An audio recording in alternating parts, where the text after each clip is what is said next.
नानाशास्त्रविचारणैकनिपुणो तद्धर्मसंस्थापको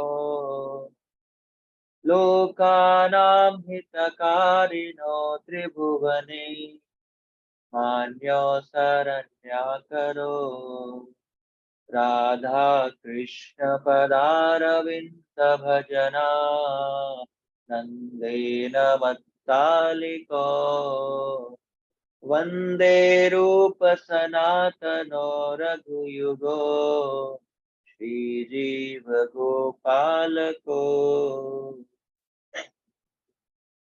हरे कृष्ण। एक बार श्री प्रभुपाद जी से प्रभुपाद ने चार सन्यासियों को, चार भक्तों को सन्यास दीक्षा दी। और जस्ट यंग एज में प्रभुपाद के समय दीक्षा दे दी उन्होंने, जस्ट 20-21 साल में। और उन भक्तों को पता नहीं था कि हमें सन्यास दीक्षा तो मिल गई है, लेकिन हमें करना क्या है सन्यास के बाद। तो वो भक्त जो है प्रभुपाद जी के पास गए और प्रभुपाद जी से पूछते हैं कि आपने सन्यास तो दे दिया हमको, लेकिन हमको ये नहीं पता है कि एक सन्यासी का कर्तव्य क्या है, क्या करना चाहिए उसको। तो प्रभुपाद ने उनको बोला कि आपको जो षडगोस्वामी अष्टकम है उसको रोजाना पढ़ना है, याद करना है, और उसको जो षडगोस्वामी की क्रियाकलाप हैं उनको अपने जीवन में उतारना है। यही सन्यासी का कर्तव्य है, इसीलिए रोजाना पढ़ना है। अब हम लोग कह सकते हैं कि हम में से यहाँ पे तो कोई सन्यासी है नहीं, है ना। वो इंस्ट्रक्शन, वो आदेश प्रभुपाद ने सन्यासी को दिया था कि रोजाना षडगोस्वामी अष्टकों का पाठ करना है और उसको अपने जीवन में उतारना है। तो सन्यासी को दिया, हम तो सन्यासी है नहीं, बच गए हम तो प्रभुपाद फिर कहते हैं कि सन्यासी का कार्य क्या है। कौन है सन्यासी? जो भगवान के नाम का प्रचार करता है, जो भगवान के संदेश का प्रचार करता है, वो सन्यासी है।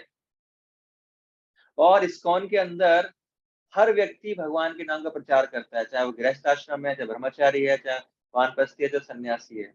सो एक सेंस में हम देखें तो इस्कॉन के अंदर हर भक्त क्या है? सन्यासी है, क्योंकि वो भगवान का प्रचार कर रहा है।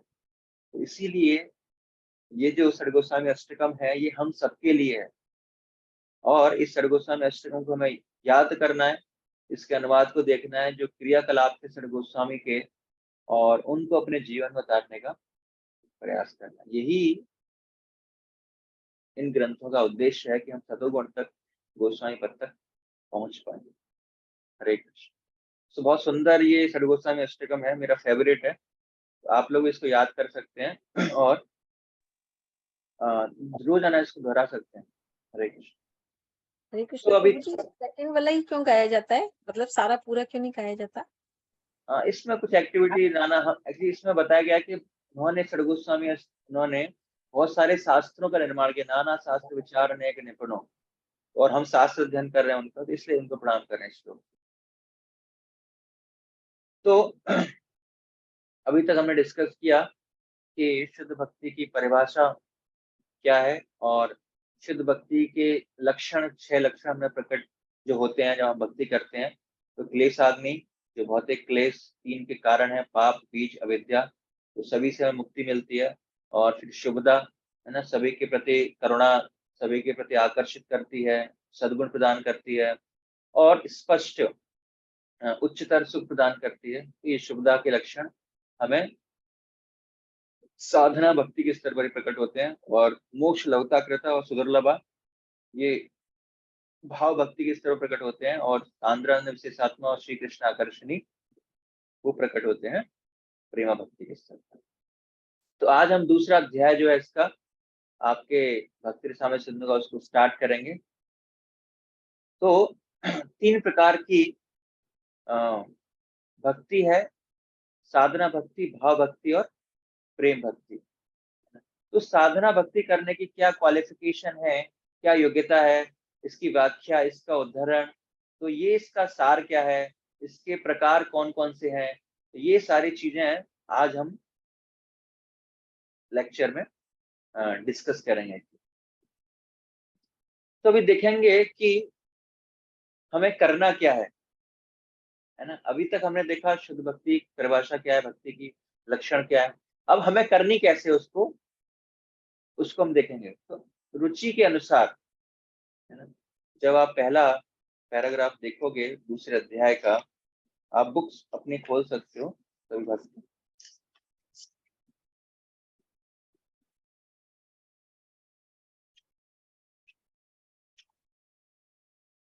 तो हर व्यक्ति अपनी रुचि के अनुसार कितना टेस्ट है भक्ति करने में। जिस प्रकार उदाहरण है, पिछले जन्म में हमें कुछ भक्ति की हमने, और उसका परिणाम क्या है, इस जन्म में हमारा स्वाभाविक आकर्षण है, टेस्ट है किसी पर्टिकुलर भक्ति के अंग में। तो शुरू कब हुई वो, अगर पिछले जन्म में भी हमने भक्ति की, तो भक्ति की शुरुआत कब हुई है, भक्ति का कारण क्या है। तो पहले में आकर्षण हुआ, फिर हमने पालन किया, फिर आकर्षण हुआ, फिर पालन किया, है ना। तो ये भक्ति की शुरुआत कैसे होती है, भक्ति की शुरुआत होती है अहेतु की कृपा से। मतलब आकर्षण या पालन तभी हो जाता है जब भक्त के द्वारा अहेतु की कृपा दी जाती है। तो किसी भक्त के द्वारा हमें जब कृपा दी जाती है, अहेतु की कृपा, तो फिर हम भक्ति के किसी अंग से आकर्षित होते हैं और फिर उसका हम पालन करते हैं। तो भक्ति संजायते भक्ति, तो भक्ति का कुछ और कारण नहीं होता है। भक्ति का कारण क्या है, स्वयं भक्ति है। भक्ति किसी चीज से नहीं मिल सकती, केवल किससे मिल सकती है, भक्ति संजायते भक्ति। भक्ति का कारण केवल क्या है, भक्ति है। तो भक्ति केवल भक्ति से ही उत्पन्न होती है। जो कोई भक्त के संपर्क में आ जाता है, थोड़ा सा भी अगर आदान प्रदान हो जाता है उससे किसी भक्त से बाई चांस, तो क्या होता है, उसे अज्ञात सुकृति मिलती है। उस भक्त को अज्ञात सुकृति मिल जाती है, और अज्ञात सुकृति क्या है, आकर्षण में कन्वर्ट होती है। कुछ समय बाद, कुछ सालों बाद, तो क्या होगा, उसे स्वतः ही किसी भक्ति के अंग से आकर्षण महसूस होगा, कीर्तन से या किसी से, और फिर वो क्या करेगा, आपके पास आएगा, पूछेगा, और फिर धीरे धीरे वो पालन करता जाएगा। सो भक्ति को बोला जाता है अहेतु की अप्रतिहता, कि कोई इसका हेतु नहीं है ना। कभी कभी हम क्या करते हैं, जब कोई नया व्यक्ति हमें मिलता है, तो खूब फिलॉसफी झाड़ते हैं उसके सामने, तर्क वितर्क करते हैं, है ना, और प्रचार करते हैं। वो इरिटेट हो रहा होता है, और हम बोलते जा रहे हैं, बोलते जा रहे हैं, पग पग बोलते जा रहे हैं शास्त्र के बारे में, उसको कोई इंटरेस्ट नहीं है, वो परेशान हो रहा है। लेकिन एटलीस्ट उसके अंदर से क्या है, अज्ञात स्वीकृति हमें देनी चाहिए। वो फ्रस्ट्रेट होकर जा रहा है, अज्ञात स्वीकृति उसको नहीं मिल रही। तो अगर कोई व्यक्ति फिलॉसफी में इंटरेस्टेड नहीं है, तो क्या है, उसके रुचि के अनुसार, उसके टेस्ट के अनुसार हमें कुछ न कुछ वस्तु प्रदान करनी चाहिए जो उसके अज्ञात स्वीकृति का कारण बने। कृष्ण भावना में कोई वस्तु हम उसे दे सकते हैं, जैसे कोई कृष्ण का फोटो हम दे सकते हैं, कुछ प्रसाद दे सकते हैं, हम मंदिर इनवाइट कर सकते हैं फेस्टिवल्स में, ये बहुत बड़ा फेस्टिवल हो रहा है हमारा, उसमें आप आइए, कीर्तन की कुछ रिकॉर्डिंग दे सकते हैं, जिन लोगों को म्यूजिक पसंद है, रॉक म्यूजिक जैसा भी भगवान का नाम, उसको दे सकते हैं, जो उसको अच्छा लगता हो। तो अगर आप नए व्यक्ति को आप मिल रहे हैं, तो आप उसके साथ आपको ऐसे आदान प्रदान करना है, फिलॉसफी नहीं झाड़नी है अपनी, है ना। हमने फिलॉसफी झाड़ झाड़ के कितने कितने लोगों को भक्त बनने से रोक दिया। अगर हमने उनको सही तरह से प्रचार किया होता शुरुआत में, तो आज भक्त बने होते। लेकिन हमने क्या किया, उनको उनके सामने फिलॉसफी झाड़ी, और वो कभी अभी तक भक्त नहीं बन पाए। तो हमें शुरुआत कैसे करना है, कम से कम वो अज्ञात सुकृति लेके जाएगी। तो ऐसे शुरुआत करनी है, रुचि, इंटरेस्ट दिखा के कुछ ऐसे कार्य उसको कराने हैं। और अगर हम ऐसी चीजें उसको देंगे, तो एक दिन वो क्या करेगा, एक दिन वो हमसे प्रश्न पूछेगा, है ना, कि आप, इसका मतलब क्या है, कि जो आपकी जो अज्ञात सुकृति है वो फलीभूत हो रही है ना, प्रश्न पूछ रहा है, तो हमें आंसर देना है ना। और उसके बाद फिर वो भक्ति के किसी अंग में अपना इंटरेस्ट, रुचि शो करेगा, कि मैं ना वहां पर क्लीनिंग करना चाहता हूँ, कि मंदिर में आके मैं आपको डोनेशन देना चाहता हूँ, है ना, मैं हरे कृष्ण मंत्र करना चाहता हूँ, मैं म्यूजिक सुनना चाहता हूँ, मैं प्रवचन सुनना चाहता हूँ, मैं भगवत गीता का अध्ययन करना चाहता हूँ। तो आपके पास ऐसे लोगों के फोन आते होंगे, ये लोग बोलते होंगे, तो ये लोग क्यों बोल रहे हैं, क्योंकि उनको पहले किसी भक्त के संपर्क में आ चुके हैं, और अज्ञात स्वीकृति मिल चुकी है उनको, और फिर वो आपके पास आके पूछते हैं कि मुझे ऐसा करना है। तो इसीलिए बहुत ही सेंसिटिव है, अगर हम प्रचार कर रहे हैं किसी को, तो खुश करके उसको ना, जो इंटरेस्ट है उसके हिसाब से भले ही कुछ भी दे, वो आगे भक्त बनेगा। भले ही आज नहीं तो कल, नहीं तो एक जन्म बाद, 2 जन्म बाद, कभी न कभी भक्त बनेगा। तो फिर उसके जब वो रुचि शो करता है तो उसकी भक्ति की शुरुआत होती है आदो श्रद्धा, मतलब कुछ श्रद्धा वो दिखा रहा है, भक्ति के प्रति आकर्षण उसका हो रहा है। तो ये है अहेतु की कृपा से पिछले जन्म में की गई भक्ति के द्वारा इस जन्म में आकर्षण, है ना? कि अहेतु की कृपा पिछले जन्म में आकर्षण हुआ था और इस जन्म में हमें भक्ति करने का मौका मिल रहा है। तो हरि कथा, हरि नाम में रुचि आती है और उसके बाद फिर वो अधिकार में कन्वर्ट हो जाता है ना? शुरुआत में बोलेंगे कि साधना भक्ति करनी है, तो जैसे मान लो कि नया व्यक्ति है और उसको बोलोगे ना 10 से 16 माला चैंटिंग करो, मौन प्राणायाम करो, सुबह उठो, साधना भक्ति, यही मांगे साधना भक्ति की, तो वो ठेंगा दिखाएगा, नहीं मैं नहीं करूंगा। इसीलिए शुरुआत में क्या है, कुछ उसके रुचि के, है ना, उसके अंदर कुछ अज्ञात सुकृति क्रिएट करने के लिए कुछ ऐसे आदान प्रदान करने हैं हमको। फिर आगे जाके उसके स्वतः ही वो क्या है, रुचि उत्पन्न होगी, क्योंकि हमने बताया कि भक्ति के कारण है वो भक्ति हो सकता है। हम जबरदस्ती किसी को भक्ति नहीं दे सकते, हम क्या दे सकते हैं, केवल सुकृति दे सकते हैं, है ना, अज्ञात सुकृति दे सकते हैं, उसको भक्ति नहीं दे सकते। भक्ति का कारण क्या है, भक्ति है। तो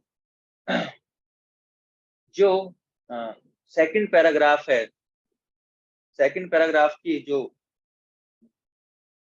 4 लाइनें अंतिम, यद्यपि सातत्य ना भी रहे और यदि कोई व्यक्ति संयोग वश शुद्ध भक्त के उपदेश में रुचि दिखाता हो तो उसे स्वीकार किया जा सकता है और वह भक्ति में आगे बढ़ सकता है।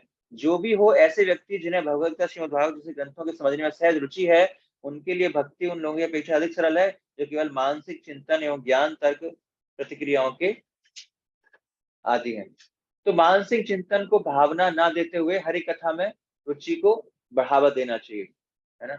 हमारा अहंकार तर्क में परास्त करो, इससे नहीं होने वाला है ना? ये हमारा अहंकार है कि नहीं नहीं, इसको क्या करना है, तर्क में परास्त करना है, नहीं, इससे भक्त वो नहीं बनने वाला है। तो स्वतः ही उसके अंदर रुचि वो आएगी। नेक्स्ट पैराग्राफ में इस कथन की पुष्टि होती है कि तर्क से कुछ नहीं होने वाला। अगर हम तर्क वितर्क करने में समय व्यर्थ गवाते हैं तो उसमें बताया गया, रूप गोस्वामी कह रहे हैं कि ऐसे तर्क वितर्क से उसका कोई फल हमको नहीं मिलने वाला। चैतन्य चरितामृत में ये श्लोक कोट किया गया है 17वें मध्य लीला के 17वें अध्याय के 186 श्लोक में। ओरिजिनली ये श्लोक महाभारत से लिया गया है और उसमें बताया गया है, तर्को प्रतिष्ठा श्रुतयो विभिन्ना नासा वृषिर्यस्य मतम न भिन्नम धर्मस्य तत्त्वं निहितं गुहायं महाजनो येन गता सपंथा। ना आपने सुना होगा, प्रभुपाद जी बार बार कोट करते हैं, महाजनो येन तथा गता सनप, महाजनो येन गता सपंथा, कई बार प्रभुपाद जी कोट करते हैं। तो इसका मतलब क्या है, चैतन्य महाप्रभु कहते हैं कि शुष्क तर्क में निर्णय का अभाव होता है ना? जिन महापुरुषों का मत अन्यों से भिन्न नहीं होता उसे महान ऋषि नहीं माना जाता। केवल विभिन्न वेदों के अध्ययन से कोई सही मार्ग पर नहीं आ सकता जिससे धार्मिक सिद्धांतों को समझा जाता है। धार्मिक सिद्धांतों का ठोस सत्य शुद्ध स्वरूप सिद्ध व्यक्ति के हृदय में छिपा रहता है। फलस्वरूप जैसा कि सारे शास्त्र पुष्टि करते हैं, मनुष्य को महाजनों द्वारा बतलाए गए प्रगतिशील पथ पर चलना चाहिए। तो शुष्क तर्क का क्या है, अभाव रहता है, उससे हमें कोई फर्क लाभ नहीं मिलने वाला। तो यहाँ पर बताया गया है, कोई पढ़ना चाहेगा तीसरा पैराग्राफ अध्याय 2 का, इस कथन की पुष्टि के लिए। हरे कृष्ण जी, इस कथन की पुष्टि के लिए प्राचीन काल के विद्वानों ने बहुत प्रमाण दिए हैं। उनके सामान्य मतानुसार कोई भी व्यक्ति अपने तर्कों तथा निर्णयों पर आधारित कतिपय दृढ़ विश्वासों द्वारा शासित हो सकता है। दूसरा व्यक्ति जो उससे भी बड़ा तर्क शास्त्री है, इन निष्कर्षों को काट कर दूसरा सिद्धांत स्थापित कर सकता है। इस तरह तर्क का मार्ग ना तो सुरक्षित है न निर्णायक। इसलिए श्रीमद् भागवत की संस्तुति है कि मनुष्य को चाहिए कि वह आचार्यों के पद चिन्हों का अनुसरण करे। ठीक है। तो हमें तर्क वितर्क में नहीं फंसना चाहिए, है ना? तर्क वितर्क में अपना टाइम वेस्ट नहीं करना चाहिए। अगर हमें कोई व्यक्ति मिलता है तो हम जैसे इनवाइट करें, उस प्रभुपाद जी ग्रंथ दें, प्रसाद दें और उसको अज्ञात सुकृति देने का प्रयास करें। तर्क वितर्क से कोई भक्त नहीं बनने वाला। Just simply following the footsteps of previous acharya. तो यहाँ पर जो हमारी पहली लहरी है ना, सामान्य भक्ति, वो खत्म होता है ना। हमने बताया था ना, इसके 4 विभाग हैं भक्ति रसामृत सिंधु के: पूर्वी विभाग, दक्षिणी विभाग, पश्चिमी एंड उत्तरी। और उसके बाद पूर्वी विभाग का हम इस भक्ति रसामृत सिंधु में अध्ययन कर रहे हैं, जिसके 4 लहरें हैं। पहला लहर क्या है? सामान्य भक्ति। तो यहाँ पर आज पहली लहर खत्म होती है। और आज जो हम डिस्कस करेंगे वो क्या? साधना भक्ति आज शुरू होगी। और साधना भक्ति जो है वो लहर शुरू होगी, उसका नाम है साधना भक्ति। तो अभी तक जो श्लोक थे उसका नंबर था 1.1 समथिंग, है ना। 1 2 40 तक हमने श्लोक डिस्कस किए, यहाँ पे 46 तक। तो अब जो श्लोक संख्या हो जाएगी, क्या हो जाएगी? 1.2.1।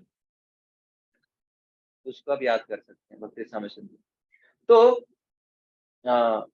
सेकंड लहर स्टार्ट हो गया, और इसमें बताया गया, रूप गोस्वामी लिखते हैं, सभक्ति साधनम भाव प्रेम चेती त्रिदोदिता, है ना। तो पहले पैराग्राफ में रूप गोस्वामी बताते हैं, ये पहला श्लोक है 1.2.1।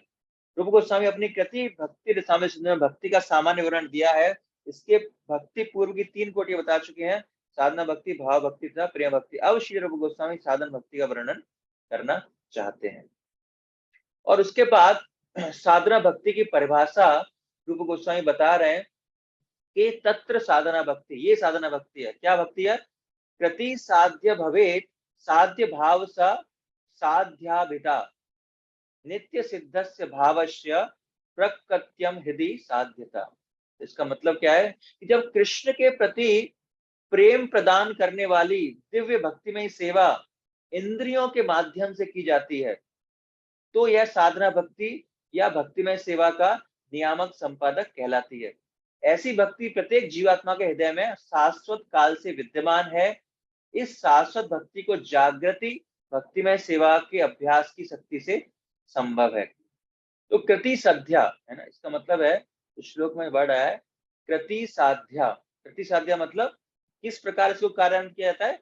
इंद्रियों के द्वारा, है ना। मन और इंद्रियों के द्वारा, हाथ से, आंखों से, मुंह से, तो इंद्रियों के द्वारा इसको कार्यान्वित किया जा रहा है। कृति साध्या भवेत, होनी चाहिए, इंद्रियों द्वारा कार्यान्वित होनी चाहिए भक्ति, जिसको हम साधना भक्ति कहेंगे। और इसका परिणाम क्या होगा अगर ऐसे करते हैं? तो साध्य भाव, जिसके द्वारा हम भाव प्रेम प्राप्त होता है। कैसे प्राप्त होगा? इसी साधना भक्ति के द्वारा। स साधना अविदा, इसको हम साधना भक्ति कहते हैं। तो साधना भक्ति की बहुत सुंदर परिभाषा रूप गोस्वामी दे रहे हैं। क्या दे रहे हैं? कि इंद्रियों के द्वारा अगर हम सेवा करते हैं भगवान की और उससे भाव प्रेम तक पहुंचते हैं, तो इसको हम साधना भक्ति कहते हैं। तो दूसरे पैराग्राफ में सारांश में प्रभुपाद जी इसको बताते हैं। पढ़िए दूसरा पैराग्राफ। साधना का अर्थ है। हरे कृष्णा प्रभु जी। हरे कृष्ण। साधन का अर्थ है अपनी इंद्रियों को किसी विशेष प्रकार के कार्यों में लगाना। अतः साधन भक्ति का अर्थ हुआ अपनी विभिन्न इंद्रियों को कृष्ण की सेवा में लगाना। इनमें से कुछ इंद्रियां तो ज्ञान अर्जन के लिए होती हैं और कुछ सोचने, अनुभव करने तथा इच्छा करने के निष्कर्षों को संपादित करने के निमित्त होती है। अतः साधन का अर्थ मन तथा इंद्रियों को व्यवहारिक भक्ति में लगाना है। यह साधन किसी कृतज्ञता को विकसित करने के लिए नहीं होता। उदाहरणतः एक शिशु चलने का अभ्यास करता है। यह चलना अस्वाभाविक कृत्रिम नहीं होता। शिशु में चलने की क्षमता मूलतः रहती है और केवल थोड़े से अभ्यास से वह अच्छी तरह चलने लगता है। इसी तरह परमेश्वर की भक्ति प्रत्येक जीव की प्राकृतिक प्रवृत्ति है। यहाँ तक कि आदिवासी जैसे असभ्य लोग भी प्रकृति के नियम द्वारा प्रदर्शित किसी अद्भुत घटना को नमस्कार करते हैं और इसकी प्रशंसा करते हैं कि हर अद्भुत दृश्य या घटना के पीछे कोई ना कोई परम शक्ति होती है। अतः यह चेतना भले ही भौतिकताग्रस्त लोगों में सुप्त क्यों ना पड़ी रहे, किंतु यह हर जीव में पाई जाती है और जब यही शुद्ध हो जाती है तो कृष्ण भावनामृत कहलाती है। हरे कृष्ण प्रभु। हरे कृष्ण। ठीक है, तो यहाँ पर प्रभुपाद जी साधना भक्ति का अर्थ बता रहे हैं कि साधना करने से भाव उत्पन्न हो जाएगा। और साधना का मतलब है प्रैक्टिस, प्रैक्टिस करना कर्मेंद्रियों, ज्ञानेंद्रियों, मन इत्यादि द्वारा। वो एक विशिष्ट अभ्यास करने से सतत लगाना, निरंतर रूप से अपनी इंद्रियों को भगवान की सेवा लगाना, इसको क्या कहते हैं? साधना कहते हैं, है ना। तो अभी अशुद्ध अवस्था में होने के कारण क्या है, हम चीज गलत कर रहे हैं। साधना से धीरे धीरे क्या चीजें शुद्ध होती जाएंगी, तो इससे आगे चलकर सत्य, है ना, पूर्वक भक्ति का ही पालन हम करते रहेंगे। तो इसलिए भक्ति तो पहले वाला नहीं, ऑलरेडी हमारे अंदर क्या है, ऑलरेडी भक्ति सुप्त अवस्था में हमारे अंदर रहती है। तो साधना क्या करती है, उस भक्ति को पुनर्जागृत करती है ना। हम साधना ये सारी प्रैक्टिसेस क्यों कर रहे हैं, उस भक्ति को पुनर्जागृत करने के लिए। तो प्रभुपाद जी यहाँ पर दो उदाहरण देते हैं। तो पहला उदाहरण दे रहे हैं एक छोटे से शिशु का, बच्चे का। तो बच्चा क्या है, बच्चे धीरे धीरे चलना सीखता है, तो वो बच्चे के अंदर वो गुण चलना पहले से ही है, वो क्या प्रैक्टिस कर रहा है खाली, और एक समय वो क्या है धीरे धीरे पूरी तरह से वो अच्छी तरह से चलने लगता है, थोड़ा सा अभ्यास करने के बाद। क्यों, क्योंकि उसके अंदर चलने की प्रवृत्ति पहले से ही है, वो जानता है। और दूसरा उदाहरण दे रहे हैं आदिवासी जैसे असभ्य लोग भी, है ना, वो इतने पढ़े लिखे नहीं है, इतना उनके अंदर ज्ञान नहीं है, असभ्य है, इतने मैनर नहीं है उनके अंदर, आदिवासियों के अंदर, लेकिन फिर भी वो क्या करते हैं, प्रकृति के नियम द्वारा प्रदर्शित किसी भी अद्भुत घटना को क्या करते हैं, नमस्कार करते हैं। उनको भी पता है कि कोई ना कोई ऐसी हायर अथॉरिटी है, तो उनके अंदर भी सुप्त अवस्था में भक्ति है, जिसके कारण वो ऐसा आदान प्रदान करते हैं। तो ये दो उदाहरण प्रभुपाद जी दे रहे हैं, जिससे पता पड़ता है कि हम सबके अंदर भी सुप्त अवस्था में भक्ति पहले से ही है। हमें क्या करना है, उसको प्रैक्टिस करना है, प्रैक्टिस करना है, जिससे वो फिर से पुनर्जागृत हो जाएगी, है ना। जिस प्रकार अभी हमने देखा कि चंद्रयान, है ना, साइंटिस्टों ने चंद्रयान 3 भेजा और चंद्रमा पर एक विमान भेजा। इससे पहले भी प्रयास किया गया था नासा के द्वारा, लेकिन वो विफल हो गया था, बहुत सालों पहले की बात है। और उसके ऊपर एक मूवी बनी है अपोलो 13। तो जब वो विमान वहां से वापस ग्रेविटी के कारण वो क्या है गिर रहा था, एक्चुअली पृथ्वी की तरफ आ रहा था, तो उसमें से काफी सारे जो वैज्ञानिक हैं वो बिल्कुल अथीस्ट थे, वो नास्तिक थे, लेकिन फिर भी उन्होंने सभी लोगों को संदेश भेजा। क्या संदेश भेजा देशवासियों को, कि आप जिस किसी भी धर्म को मानते हैं, कृपा करके हमारे लिए प्रार्थना कीजिए, है ना। तो ऐसी परिस्थिति में क्या है कि उनके अंदर भी सुप्त अवस्था में जो भक्ति है, ऐसी एक्सट्रीम कंडीशन में वो निकल के आती है ना। एक इंग्लिश में कहावत है, there are no atheist in the foxhole. मतलब कि जब एक्सट्रीम परिस्थिति आती है, जब ऐसी हमारे जीवन में परिस्थितियां आती हैं, तो जो भगवान में विश्वास नहीं भी करता है, तो भी वो क्या है, भगवान को अपने अपने फॉर्म में भगवान को याद करता है। क्यों याद करता है, क्योंकि कहीं न कहीं उसके हृदय में सुप्त अवस्था में वो भक्ति पड़ी हुई है, और अगर अभ्यास करेंगे उसका, तो हमें उसको फिर से पुनर्जागृत कर सकते हैं। तो तीसरा एग्जाम्पल प्रभुपाद जी आगे देंगे। इसके बाद जो प्रत्येक जीव भौतिक शक्ति, पढ़िए आगे, प्रत्येक जीव भौतिक शक्ति माया के वशीभूत होकर। हरे कृष्ण प्रभु जी, मैं पढ़ूं प्रभु जी? जी। प्रत्येक जीव भौतिक शक्ति माया के वशीभूत होकर उन्मत्तता की असामान्य स्थिति में जकड़ा रहता है। श्रीमद् भागवतम में कहा गया है, सामान्यतः बद्ध जीव उन्मत्त होता है क्योंकि वह सदैव ऐसे कार्यों में लगा रहता है जो बंधन तथा दुख के कारण हैं। आत्मा अपने मूल रूप में सच्चिदानंद स्वरूप है। भौतिक कार्यों में फंसने के कारण वह दुखी, नश्वर तथा अज्ञानी बन जाता है। वह विक्रम के कारण है। विक्रम का अर्थ है नए किए जाने वाले कार्य। अतएव हमें साधन भक्ति का अभ्यास करना। गलत अनुवाद किया गया हिंदी में, तो इसका अनुवाद ये नहीं होगा न किए जाने वाले कार्य, इसका अनुवाद होगा न करने योग्य कार्य। सही अनुवाद करना चाहिए। ठीक, आगे पढ़िए। यह विक्रम के कारण है। विक्रम का अर्थ है नए करने योग्य कार्य। अतएव हमें साधन भक्ति का अभ्यास करना चाहिए, जिसका अर्थ यह होता है कि प्रातःकाल मंगला आरती, शिव विग्रह पूजा की जाए, कर्तव्य भौतिक कार्यों से दूर रहा जाए, गुरु को नमस्कार किया जाए और उन अनेक विधि विधानों का पालन किया जाए जिनकी विवेचना क्रमशः यहाँ की जाएगी। इन साधनों से मनुष्य की उन्मत्तता जाती रहेगी। जिस प्रकार मनोचिकित्सक, इसके बाद प्रभुपाद जी तीसरा उदाहरण दे रहे हैं कि किस प्रकार वो अंदर ही हमारे मनोचिकित्सक, पढ़िए। जिस प्रकार मनोचिकित्सक के आदेशों से मानसिक रोग चला जाता है, उसी प्रकार इस साधन भक्ति से बद्ध जीव की वह उन्मत्तता दूर हो जाती है जो माया के वशीभूत होने से उत्पन्न होती है। हरे कृष्ण। ठीक, धन्यवाद। सो पहली लाइन बहुत महत्वपूर्ण है इसमें कि माया के वशीभूत होकर उन्मत्तता की असामान्य स्थिति में जकड़ा रहता है ना। एक तो है मैडनेस, उसके ऊपर क्या है, एक्स्ट्रा ऑर्डिनरी मैडनेस, असामान्यता, असामान्य रूप से। नूनम प्रमत्त कुरते विक्रमा, है ना। 5वें स्कंद के 5वें अध्याय के 4था श्लोक है। तो नूनम प्रमत्त कुरते विक्रमा, कि प्रमत्ता मतलब प्रकृष्ट रूपेण मत्त, है ना, खूब रूप से बिल्कुल पागल हो रखा है उन चीजों के लिए, तो उसमें जकड़ा रहता है जो व्यक्ति होता है। तो भक्ति के बाहर के कार्य क्या है, बंधन, है ना, और तथा क्या करते हैं, दुख के लिए है, बंधन प्रकट करते हैं जो भी हम बाहर के कार्य कर रहे हैं, भौतिक कार्य कर रहे हैं, और दूसरा हमें वो दुख बनाते हैं। तो यहाँ पर आप देखोगे कि अभी यहाँ पर साधना भक्ति शुरू हुई नहीं है, साधना भक्ति के अंगों की शुरुआत नहीं हुई है, लेकिन प्रभुपाद जी कौन सी लिम्स ला रहे हैं सबसे पहले, मंगल आरती, है ना, मंगल आरती। क्योंकि भौतिक कार्य से दूर रहो, गुरु का पालन करो और मैडनेस चली जाएगी। तो ये प्रभुपाद जी का भाव है कि मंगल आरती सबसे पहले इंट्रोड्यूस कर रहे हैं। अभी तक साधना भक्ति शुरू नहीं हुई है, कौन कौन से अंग है, लेकिन प्रभुपाद जी कह रहे हैं कि मंगल आरती का कितना प्रभाव है हमारे जीवन में, है ना, पहले से ही प्रभुपाद जी ने डाल दिया। इसीलिए हमें मंगल आरती सुबह सुबह करनी चाहिए। जिससे क्या होगा, भौतिक कार्य से दूर रहेंगे तो गुरु का पालन करेंगे तो सारी मध्यता जो है, जो पागलपन है, वो क्या होगा, वो चला जाएगा। जिस प्रकार हमने कई सारी मूवियां पुराने जमाने की देखी होंगी, जिसमें क्या होता है कि एक व्यक्ति का बहुत तेज एक्सीडेंट होता है और वो बेहोश हो जाता है।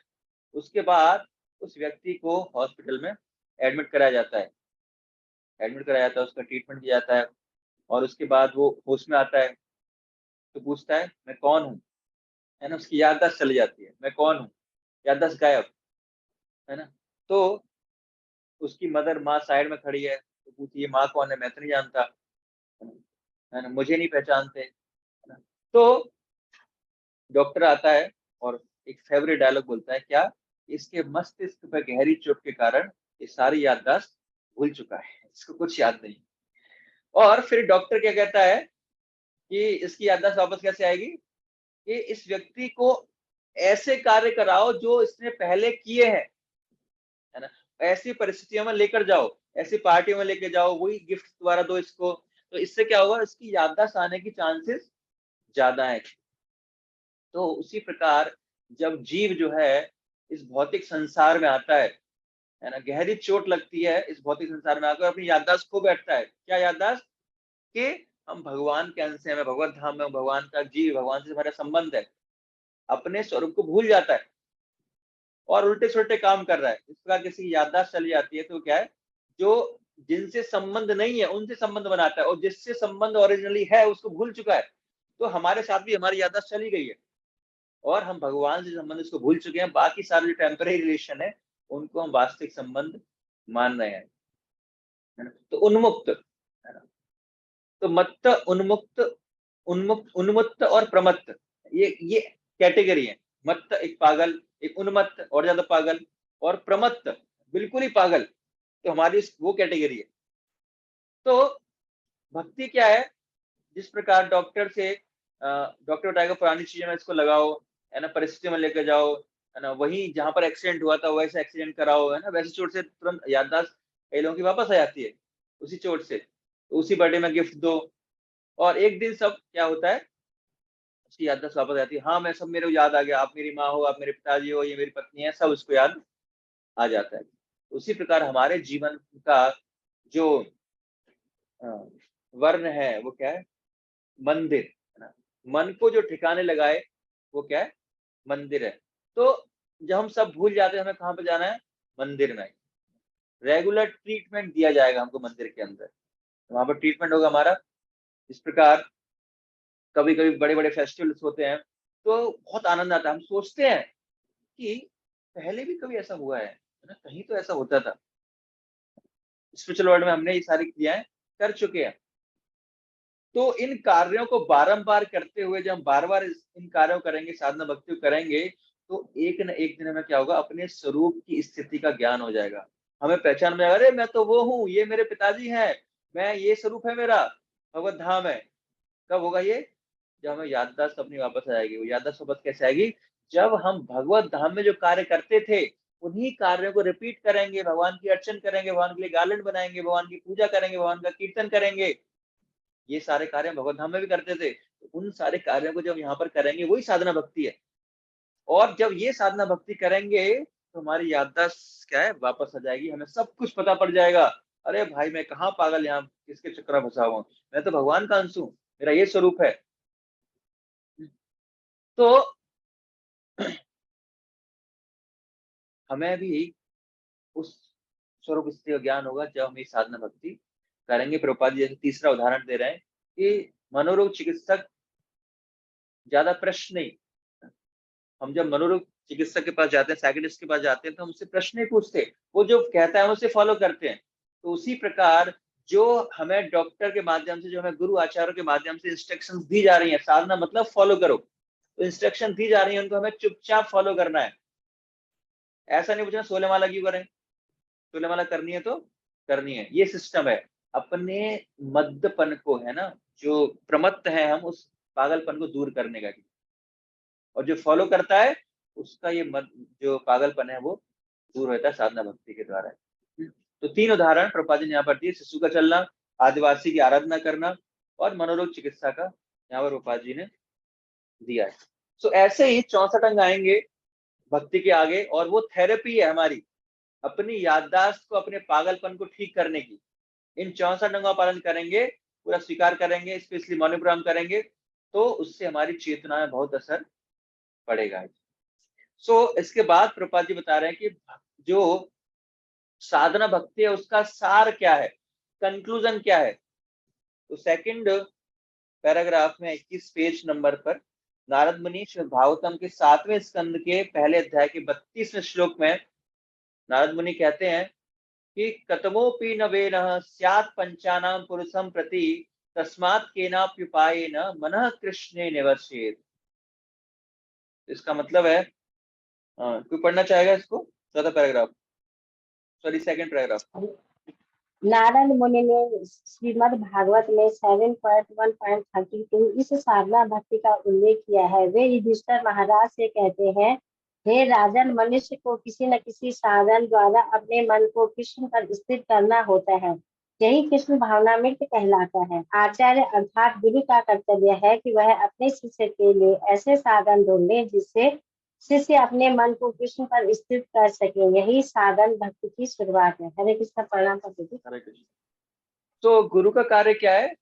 ऐसे साधन ढूंढना कि जिससे कि जो शिष्य है कृष्ण में ध्यान लगा पाए, ऐसे कार्यों को ढूंढना जिससे कि शिष्य अपने इंटरेस्ट को भगवान की सेवा में लगा पाए, है ना। जब हिपीज को प्रचार किया तो उनके पास साधन भक्ति करने की योग्यता नहीं थी, तो प्रभुपाद ने क्या किया कि जो जिसके पास जो योग्यता थी, है ना, किसी को म्यूजिक आता था, ठीक है आप म्यूजिक में लगो, कोई इंग्लिश प्रोफेसर है ना, प्रभुपाद ने कहा ठीक है आप थोड़ी एडिटिंग करो, मेरे शास्त्रों की मैं ग्रंथ लिखता हूँ। तो सला प्रभुपाद ने कहा कि एक एक कार्य सबको, या हॉवर्ड जो हैगरी प्रभु थे, तो उनको क्या है, उनसे पूछा आप टाइपिंग कर लोगे क्या? मैं टाइपिंग कर लूंगा। तो उन्होंने क्या है, कुछ टाइपिंग करने के लिए सेवा दी। तो हैगरी ने बोला प्रभुपाद मैं और कुछ सेवा कर सकता हूँ आपकी। तो प्रभुपाद ने फिर अपने अलमीरा से बहुत सारे पोथी पत्रे निकाले। उस समय प्रभुपाद के पास कागज नहीं हुआ करता था, तो पोस्ट कार्ड पर अंतर्देशी पर प्रभुपाद जी अपनी राइटिंग्स को लिखते, सारे निकाला। तो प्रभुपाद को बोला, हैगरी प्रभु ने बोला ये तो पूरे जीवन का कार्य है। तो प्रभुपाद ने बोला इवन मोर देन दैट, है ना, ये एक जीवन में भी नहीं होगा, ये बहुत ज्यादा है। तो फिर इस तरह प्रभुपाद ने हर व्यक्ति को क्या है, कुछ न कुछ समय के लिए भगवान की सेवा के लिए उनकी योग्यता के अनुसार कार्य दिया है। तो इस्कॉन में छोटा भी कोई कार्य है ना, उसको नियुक्त कर दिया, जैसा भी जो उसकी जो मानसिकता है, जैसा वो कार्य कर सकता है, प्रभुपाद ने उसको लगा दिया। एक बार प्रभुपाद जी ने पूछा एक व्यक्ति से कि आपको मैगजीन के बारे में कुछ जानकारी है? तो उन्होंने नहीं मैंने मैगजीन 2-4 बार पढ़ी है, बस पढ़ी होगी। ठीक है, आप आज से क्या हो, चीफ एडिटर हो मैगजीन। तो उनको चीफ एडिटर बना दिया। आगे जाके उन्होंने बहुत अच्छी सेवा की। तो गुरु का काम क्या है? ऐसे साधन ढूंढना जिससे कि कृष्ण में स्थिर किया जा सके मन को, भक्तों को। तो ये गुरु का काम है। और यही साधना भक्ति की शुरुआत है। आदो गुरु पद आश्रय, गुरु के आश्रय में जाना और उनके अनुसरण करना है। तो इसी प्रकार हमें भी कुछ ऐसे तरीके ढूंढने चाहिए कि जिससे ये न किन प्रकार अपने मन को भगवान कृष्ण में लगा सकें। तो ये साधना भक्ति का सार है। क्या? ये न केन प्रकारेण, क्या करना है हमें? मन कृष्ण निवेशयेत, अपने मन को कृष्ण में निवेश करना है। तो ये भक्ति का क्या है? सार है। तो बहुत सारे तरीके हम अपना सकते हैं। जब हम कुकिंग कर रहे होते हैं तो सामने एक स्लिप लगा सकते हैं श्लोक की, और श्लोक भी याद कर सकते हैं, साथ साथ कुकिंग भी कर सकते हैं। ड्राइविंग कर रहे हैं तो हमेशा लेक्चर्स रेडी रखें अपना, एक सीरीज के। रोजाना कुछ ना कुछ हमारी ड्राइविंग है तो उस समय हम कुछ लेक्चर सुन सकते हैं। अगर आप मार्ग ढूंढेंगे तो कृष्णा विल शो 1000 मार्ग। अगर हमारी इच्छा है ऐसे मार्ग को ढूंढने की जिससे कि हम भक्ति की साधना भक्ति कर पाए, तो कृष्ण हमें बहुत सारे मार्ग दिखाएंगे। तो हमारे पास चॉइस है कि हमें करना क्या है। सो मन कृष्ण निवेश, यही साधना भक्ति का क्या है? सार है। किसी न किसी प्रकार से अपने मन को भगवान में लगाना, ये साधना भक्ति का सार है। जब हम मौन विराम करते हैं, जॉब करते हैं, मंदिर चला रहे हैं, भोग लगा रहे हैं, ये सब क्यों करना है ना? भगवान को जरूरत नहीं इन सब कार्यों की। जब भगवान को जरूरत नहीं कि हम आरती उतारे हैं, भगवान को भोग लगाए, भगवान को जरूरत नहीं है, ये हम क्यों लगा रहे हैं? ये हम मन लगा रहे हैं हमारा। सो गुरु ने हमको ये सारे कार्य दिए हैं। कलेक्शन करो, ये न किन प्रकार आप भगवान की सेवा में कुछ ना कुछ मन लगेगा एक्चुअली। तो कृष्ण को संतुष्ट कर रहा है ये पूछते हुए, जो कार्य कृष्ण के लिए है, कृष्ण को संतुष्ट कर रहा है, ये पूछते हुए हमें करना है। तो स्नान करते हैं, क्यों करते हैं? फॉर कृष्णा, है ना, एक क्लीननेस के लिए। जब क्यों करते हैं? कृष्ण के लिए। ये हमेशा भावना हमें होनी चाहिए हमारे अंदर कि हम जो कोई भी कार्य कर रहे हैं, किसके लिए कर रहे हैं? भगवान कृष्ण के लिए कर रहे हैं। तो ऐसी ही साधना भक्ति हमें भाव भक्ति और प्रेम के स्तर तक पहुंचाएगी। अगर हम यांत्रिक रूप से कोई साधना करते हैं तो भाव भक्ति में कन्वर्ट नहीं होगी, हम ऐसे ही करते रहेंगे। तो कोई सरल कार्य है, तो इसीलिए हमें क्या करना है? ऐसे कार्य करने हैं, ऐसी भावना लानी है कि हमें उसमें कृष्ण को, हम मन को लगा सकें। इसके बाद चैतन्य महाप्रभु इसी के सेकंड पैराग्राफ में बताते हैं, चैतन्य महाप्रभु ने हमें इस प्रयोजन हेतु एक प्रामाणिक कार्यक्रम प्रदान किया है जो हरे कृष्ण महामंत्र कीर्तन पर केंद्रित है। इस कीर्तन में इतनी शक्ति होती है कि तुरंत कृष्ण से जा मिलता है। यही साधना भक्ति की शुरुआत है। मनुष्य ये न किन प्रकार अपना मन कृष्ण पर स्थिर करना है। परम संत अम्बरीश महाराज ने योग्य राजा होते हुए अपने मन कृष्ण पर स्थिर किया। इसी प्रकार जो कोई भी स्तर से अपने मन को स्थिर करने का प्रयास करता है, वह अपनी मूल कृष्ण चेतना को सफलतापूर्वक जागृत करने में तेजी से प्रकृति करेगा। तो यहाँ पर चैतन्य महाप्रभु 2 उदाहरण दे रहे हैं। बहुत सरल उपाय है साधना भक्ति करना। क्या? पहला क्या करना है? चैंट हरे कृष्ण मंत्र करो, जप करो, अपने मन को भगवान में लगा सकते। और दूसरा क्या है? जैसे प्रकार अम्बरीश महाराज ने किया, मन को लगाया मतलब इंद्रियां अपने आप क्या है? भगवान की सेवा में लग रही हैं। तो ये बहुत ही सरल उपाय जो साधना भक्ति के 2 भाग हैं वो चैतन्य महाप्रभु बताते हैं।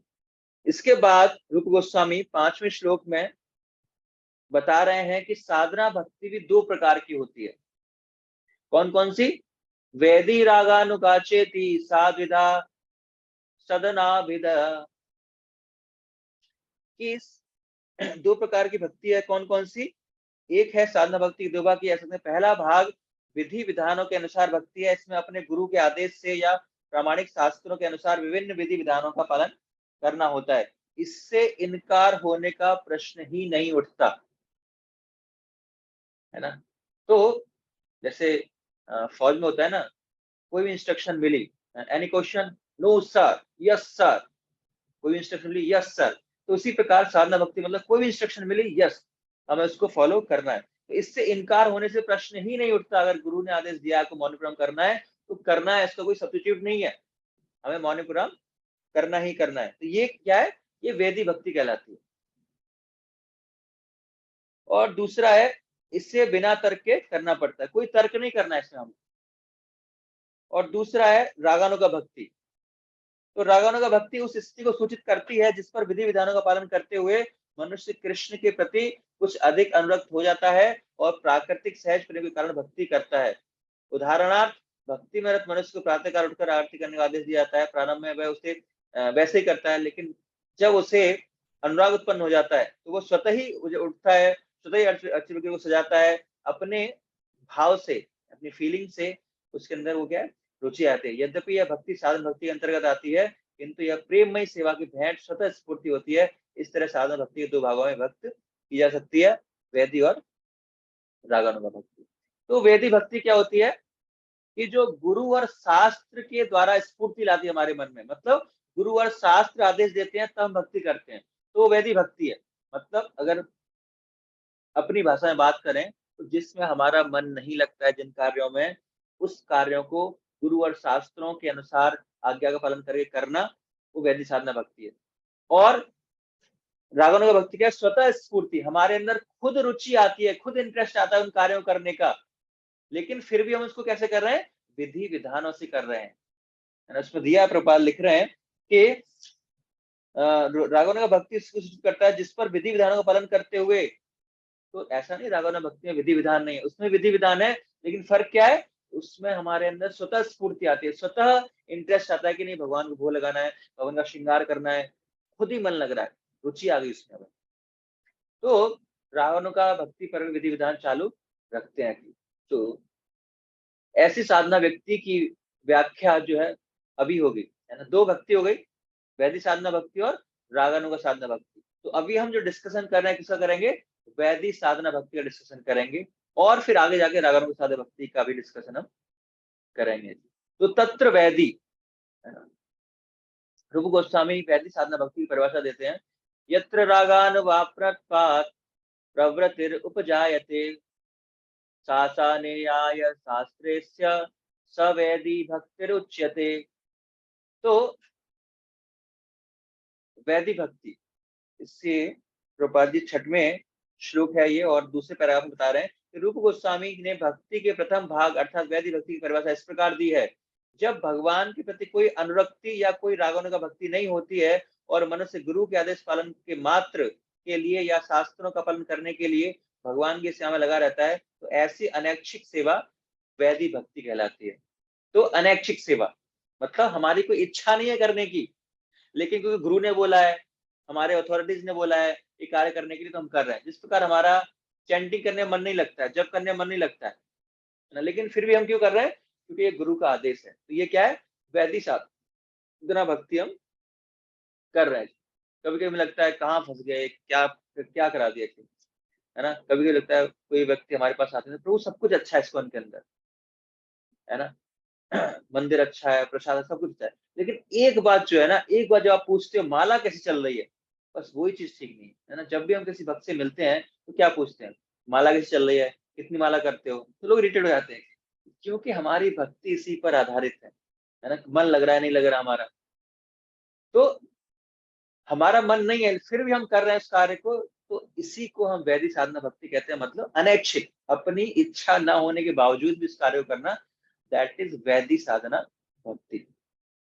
तो इसका प्रमाण पहले बताते हैं, फिर प्रमाण देते हैं। जैसे रूप गोस्वामी ने डेफिनेशन दी, अब क्या प्रमाण देंगे, रेफरेंस देंगे इसका, और रेफरेंस दे रहे हैं इसका प्रमाण कैसे, दूसरे स्कंद के पहले अध्याय के 5वें श्लोक में प्रपाद सॉरी और कहा गया है कि तस्मात् भारत सर्वात्मा भगवान ईश्वरो हरि श्रोतव्य कीर्तितव्यश्च स्मर्तव्यश्च शताभयम्, कि भरतवंशी जो समस्त कष्टों से मुक्त होने का इच्छुक है, उसे उस भगवान का श्रवण, महिमा गायन तथा स्मरण करना चाहिए, जो परमात्मा नियंता तथा समस्त कष्टों से रक्षा करने वाले हैं। तो अगर हम इन कष्टों से भय मुक्त होना चाहते हैं, मुक्त होना चाहते हैं, तो हमें क्या करना चाहिए, भगवान का श्रवण, कीर्तन और स्मरण करना चाहिए, जो परम नियंता है और समस्त कष्टों से रक्षा करने वाले हैं। तो इसका एक्सप्लेनेशन जो है प्रभुपाद जी अपने तात्पर्य में, सारांश में दे रहे हैं। तो इसमें 4 शब्द आए हैं। पहला है सर्वात्मा। सर्वात्मा मतलब सबके हृदय में स्थित है भगवान। भगवान क्या करते हैं, सब हर व्यक्ति के हृदय में पूर्ण रूपेण स्थित है। और दूसरा है भगवान। भगवान मतलब षड ऐश्वर्य, उनके पास सारे ऐश्वर्य हैं, तो उनसे आकर्षण ना होने का कोई सवाल ही नहीं उठता। हर व्यक्ति उनसे आकर्षित होगा ही होगा। क्योंकि उनके पास सारे ऐश्वर्य हैं। इस संसार में हम देखते हैं कि जिस व्यक्ति के पास छोटा सा भी ऐश्वर्य होता है, कोई सुंदर है, कोई जिसके पास धन है, तो हर व्यक्ति उससे क्या है, आकर्षित होता है। तो भगवान के पास तो सारे ऐश्वर्य है, तो हर व्यक्ति उनसे आकर्षित होना ही होना है। ईश्वर, ईश्वर मतलब कंट्रोलर, मतलब वो मृत्यु के नियंत्रक हैं, हमारी मृत्यु को रोक सकते हैं वो। और हरि, हरि मतलब सर्व अमंगल हरे, उसको कहते हैं हरि। मतलब जितने भी अमंगल है हमारे जीवन में, हर चीज को भगवान हरने वाले हैं। तो इनका श्रवण कीर्तन करेंगे तो क्या होगा, ये सजेशन है, ये इंस्ट्रक्शन है, आदेश है, इनका हमें श्रवण कीर्तन करना है। इसके बाद नेक्स्ट पैराग्राफ में, जो लास्ट पैराग्राफ है, सुखदेव गोस्वामी कहते हैं भगवान श्री कृष्ण इसलिए संतुष्टि करते कि मनुष्य सदैव कृष्ण के विषय में श्रवण करना चाहिए, ये वह यह नहीं कहते कि देवताओं का श्रवण कीर्तन करना चाहिए। तो यहाँ पर किसका श्रवण कीर्तन करना है, हमें कृष्ण का करना है ना। तो रूप गोस्वामी बता रहे हैं कि कृष्ण का श्रवण कीर्तन करना है, किसी देवी देवता का हमें नहीं करना है। और इसके बाद जो हमने चार्ट से बताई, प्रभुपाद जी इसको एक्सप्लेन कर रहे हैं। और अगले 23 नंबर पेज पर पहले पैराग्राफ में, 23 नंबर पेज पर पहले पैराग्राफ की जो अंतिम लाइन है, 5 लाइन, भगवत गीता में कहा गया है, 7वीं लाइन है, भगवत गीता में कहा गया है कि जो कोई भगवत भक्त बन जाता है वह कभी विनष्ट नहीं होता, किंतु अन्य लोग सदैव विनष्ट होते हैं। विनष्ट का अर्थ है मनुष्य का जीवन पाकर व्यक्ति जन्म तथा मृत्यु के पास से बाहर नहीं निकल पाता, और इस तरह वह अपना सुनहरा अवसर खो देता है। ऐसा व्यक्ति नहीं जान पाता कि प्रकृति उसे कहाँ फेंक रही है ना। सो इसमें प्रभुपाद जी कह रहे हैं कि जो व्यक्ति भक्ति करेगा उसका कभी विनाश नहीं होता, भगवान ये आश्वासन भगवता के अंदर देते हैं। और जो व्यक्ति इस सुनहरे अवसर को खो देता है ना, इस सुनहरे अवसर को खो देता है, वो क्या करता है, माया द्वारा उसको फेंका दिया जाता है, कभी इस योनि में कभी इस शरीर में माया द्वारा वो फेंक दिया जाता है। सो ये है सेकंड कैंटो से प्रमाण यहाँ पर रूप गोस्वामी दे रहे हैं। उसके बाद पद्म पुराण का प्रमाण जो है प्रभुपाद जी 8वें श्लोक में दे रहे हैं, जो लास्ट पैराग्राफ है 23 नंबर पेज का, जो सबसे लास्ट पैराग्राफ है। पद्म पुराण में भी इस विधि की सलाह दी गई है। तो पद्म पुराण में बताया गया है, स्मर्तव्य सततम विष्णोर विस्मर्तव्यो न जितोचित सर्वे विधि निषेधास्योर एतयोर एव किंकरः। इसका बताया गया है कि सदैव भगवान विष्णु का स्मरण करें, यह ध्यान अर्थात कृष्ण का निरंतर स्मरण कहलाता है। कहा गया है कि मन को विष्णु में स्थिर करके ध्यान करना चाहिए। पद्म पुराण की संस्कृति क्या, मनुष्य को चाहिए कि वह अपने मन को ध्यान द्वारा विष्णु के स्वरूप पर स्थित रखे और क्षण भर भी ना भूले। चेतना की यह अवस्था समाधि कहलाती है। तो ये साधना भक्ति का सार है ना, मन लगाना कृष्ण में, अपने मन को कृष्ण में स्थिर करना चाहिए, यही क्या है, स्थिति का सार है। इसके बाद पेज नंबर 24 पर जो 7th लाइन है, उसमें बताया गया क्योंकि जब किसी काम को करने के लिए अपने से बड़े का आदेश होता है तो उसी के साथ निषेध भी रहता है। जब ये आदेश होता है कि सदैव कृष्ण का स्मरण करो, तो निषेध यह होता है कि उन्हें कभी मत भूलो। इस सरल आदेश तथा निषेध के दायरे में सारी विधि विधान पूर्णतया आ जाते हैं, है ना। तो हर चीज में, हर कार्य में हमें भगवान का स्मरण करना है। हम मंदिर चप्पल बाहर उतार के जा रहे हैं तो क्यों जा रहे हैं, भगवान की प्रसन्नता के लिए, उसमें भी हमें भगवान का चिंतन करना है, भूलना नहीं है। महाप्रसाद प्रार्थना क्यों कर रहे हैं हम, उसमें क्योंकि हम भगवान का चिंतन कर पाए। गुंडीचा मार्जन क्यों कर रहे हैं हम, क्योंकि हम भगवान का चिंतन कर पाए। एक बार एक सन्यासी आए और उन्होंने भागवतम क्लास ली और उन्होंने भक्तों से पूछा कि हम लोग रथ यात्रा क्यों करते हैं। आप में से कोई बताएगा हम रथ यात्रा क्यों करते हैं, रथ यात्रा उत्सव मनाते हैं हम ना, वो क्यों मनाते हैं, क्यों करते हैं रथ यात्रा, क्यों निकालते हैं भगवान का रथ। तो प्रभु जी पहले अलाउड नहीं था उनको बाहर के भक्तों को उसमें प्रवेश करने मंदिर में, प्रभुपाद जी ने जगन्नाथ यात्रा इसलिए निकाली कि सब भक्त लोग भगवान जगन्नाथ के दर्शन कर सके, इसलिए रथ। और कोई स्नेहमयी माता जी? अपनी सुकृतियों को बढ़ाने के लिए, क्योंकि सुकृति को उसमें बहुत कुछ है कि अगर हम दर्शन करते हैं तो हमारी पाप दूर हो जाते हैं। दूसरा, जैसे भी रथ यात्रा हुई थी, जैसे अभी हमने पीछे जो शोभा यात्रा निकाला था, तो उस दिन बारिश भी बहुत ज्यादा हो रही थी, लेकिन फिर भी भक्त जो है वो पूरा टाइम चैंटिंग करते हुए, नाचते हुए जा रहे थे। तो वो पूरा दिन जो है ना, मतलब जो भी थे उसमें, तो वो कृष्ण का स्मरण करते रहे थे। तो कम से कम एक दिन जैसे तो लगा कि हाँ, पूरा दिन आप भगवान की सेवा में लगा रहे हो, उनका स्मरण कर रहे हो उनका। और जो बाकी लोग हैं जो मंदिर नहीं आते हैं, तो उनको भी मौका मिल जाता है, वो भी निकल निकल के बाहर जो है हरि नाम सुन रहे थे, ले रहे थे मुख से, तो उनकी भी कहीं ना कहीं उनका ठीक है, भी ज्ञान स्वीकृतियां नेक्स्ट। बढ़ती।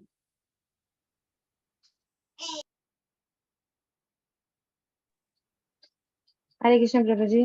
हरे कृष्ण। हाँ प्रभु जी, हमें जैसे ना सुना है तो जगन्नाथ जी को अपने हृदय में स्थापित करने के लिए उनको रिक्वेस्ट करने के लिए कि आप है ना मंदिर से आके मेरे हृदय में स्थापित कीजिए। उनको हम रस्सियों के द्वारा हम लोग वो करते हैं, खींचते हैं, और हम रिक्वेस्ट करते हैं कि आप हमारे हृदय में, हम जैसे हम लोग सिंग भी करते हैं, जगन्नाथ स्वामी नयन पथगामी भाव में, कि आप हमारे नयनों के रास्ते से आप हमारे हृदय में आप आइए। ये हमारा भाव होना चाहिए जगन्नाथ जी।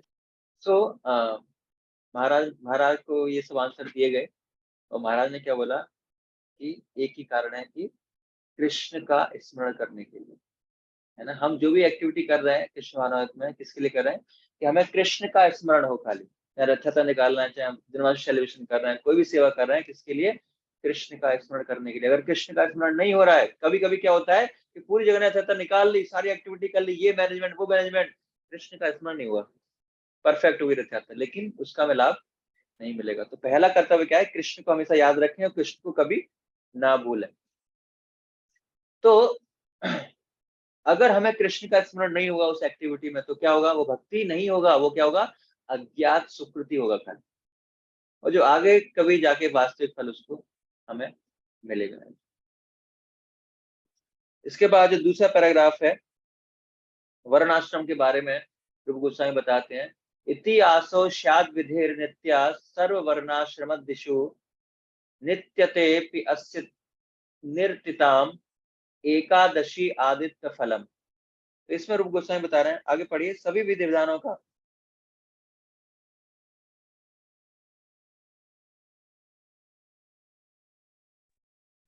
हरे कृष्ण प्रभु जी। 24 पेज नंबर सेकंड पैराग्राफ।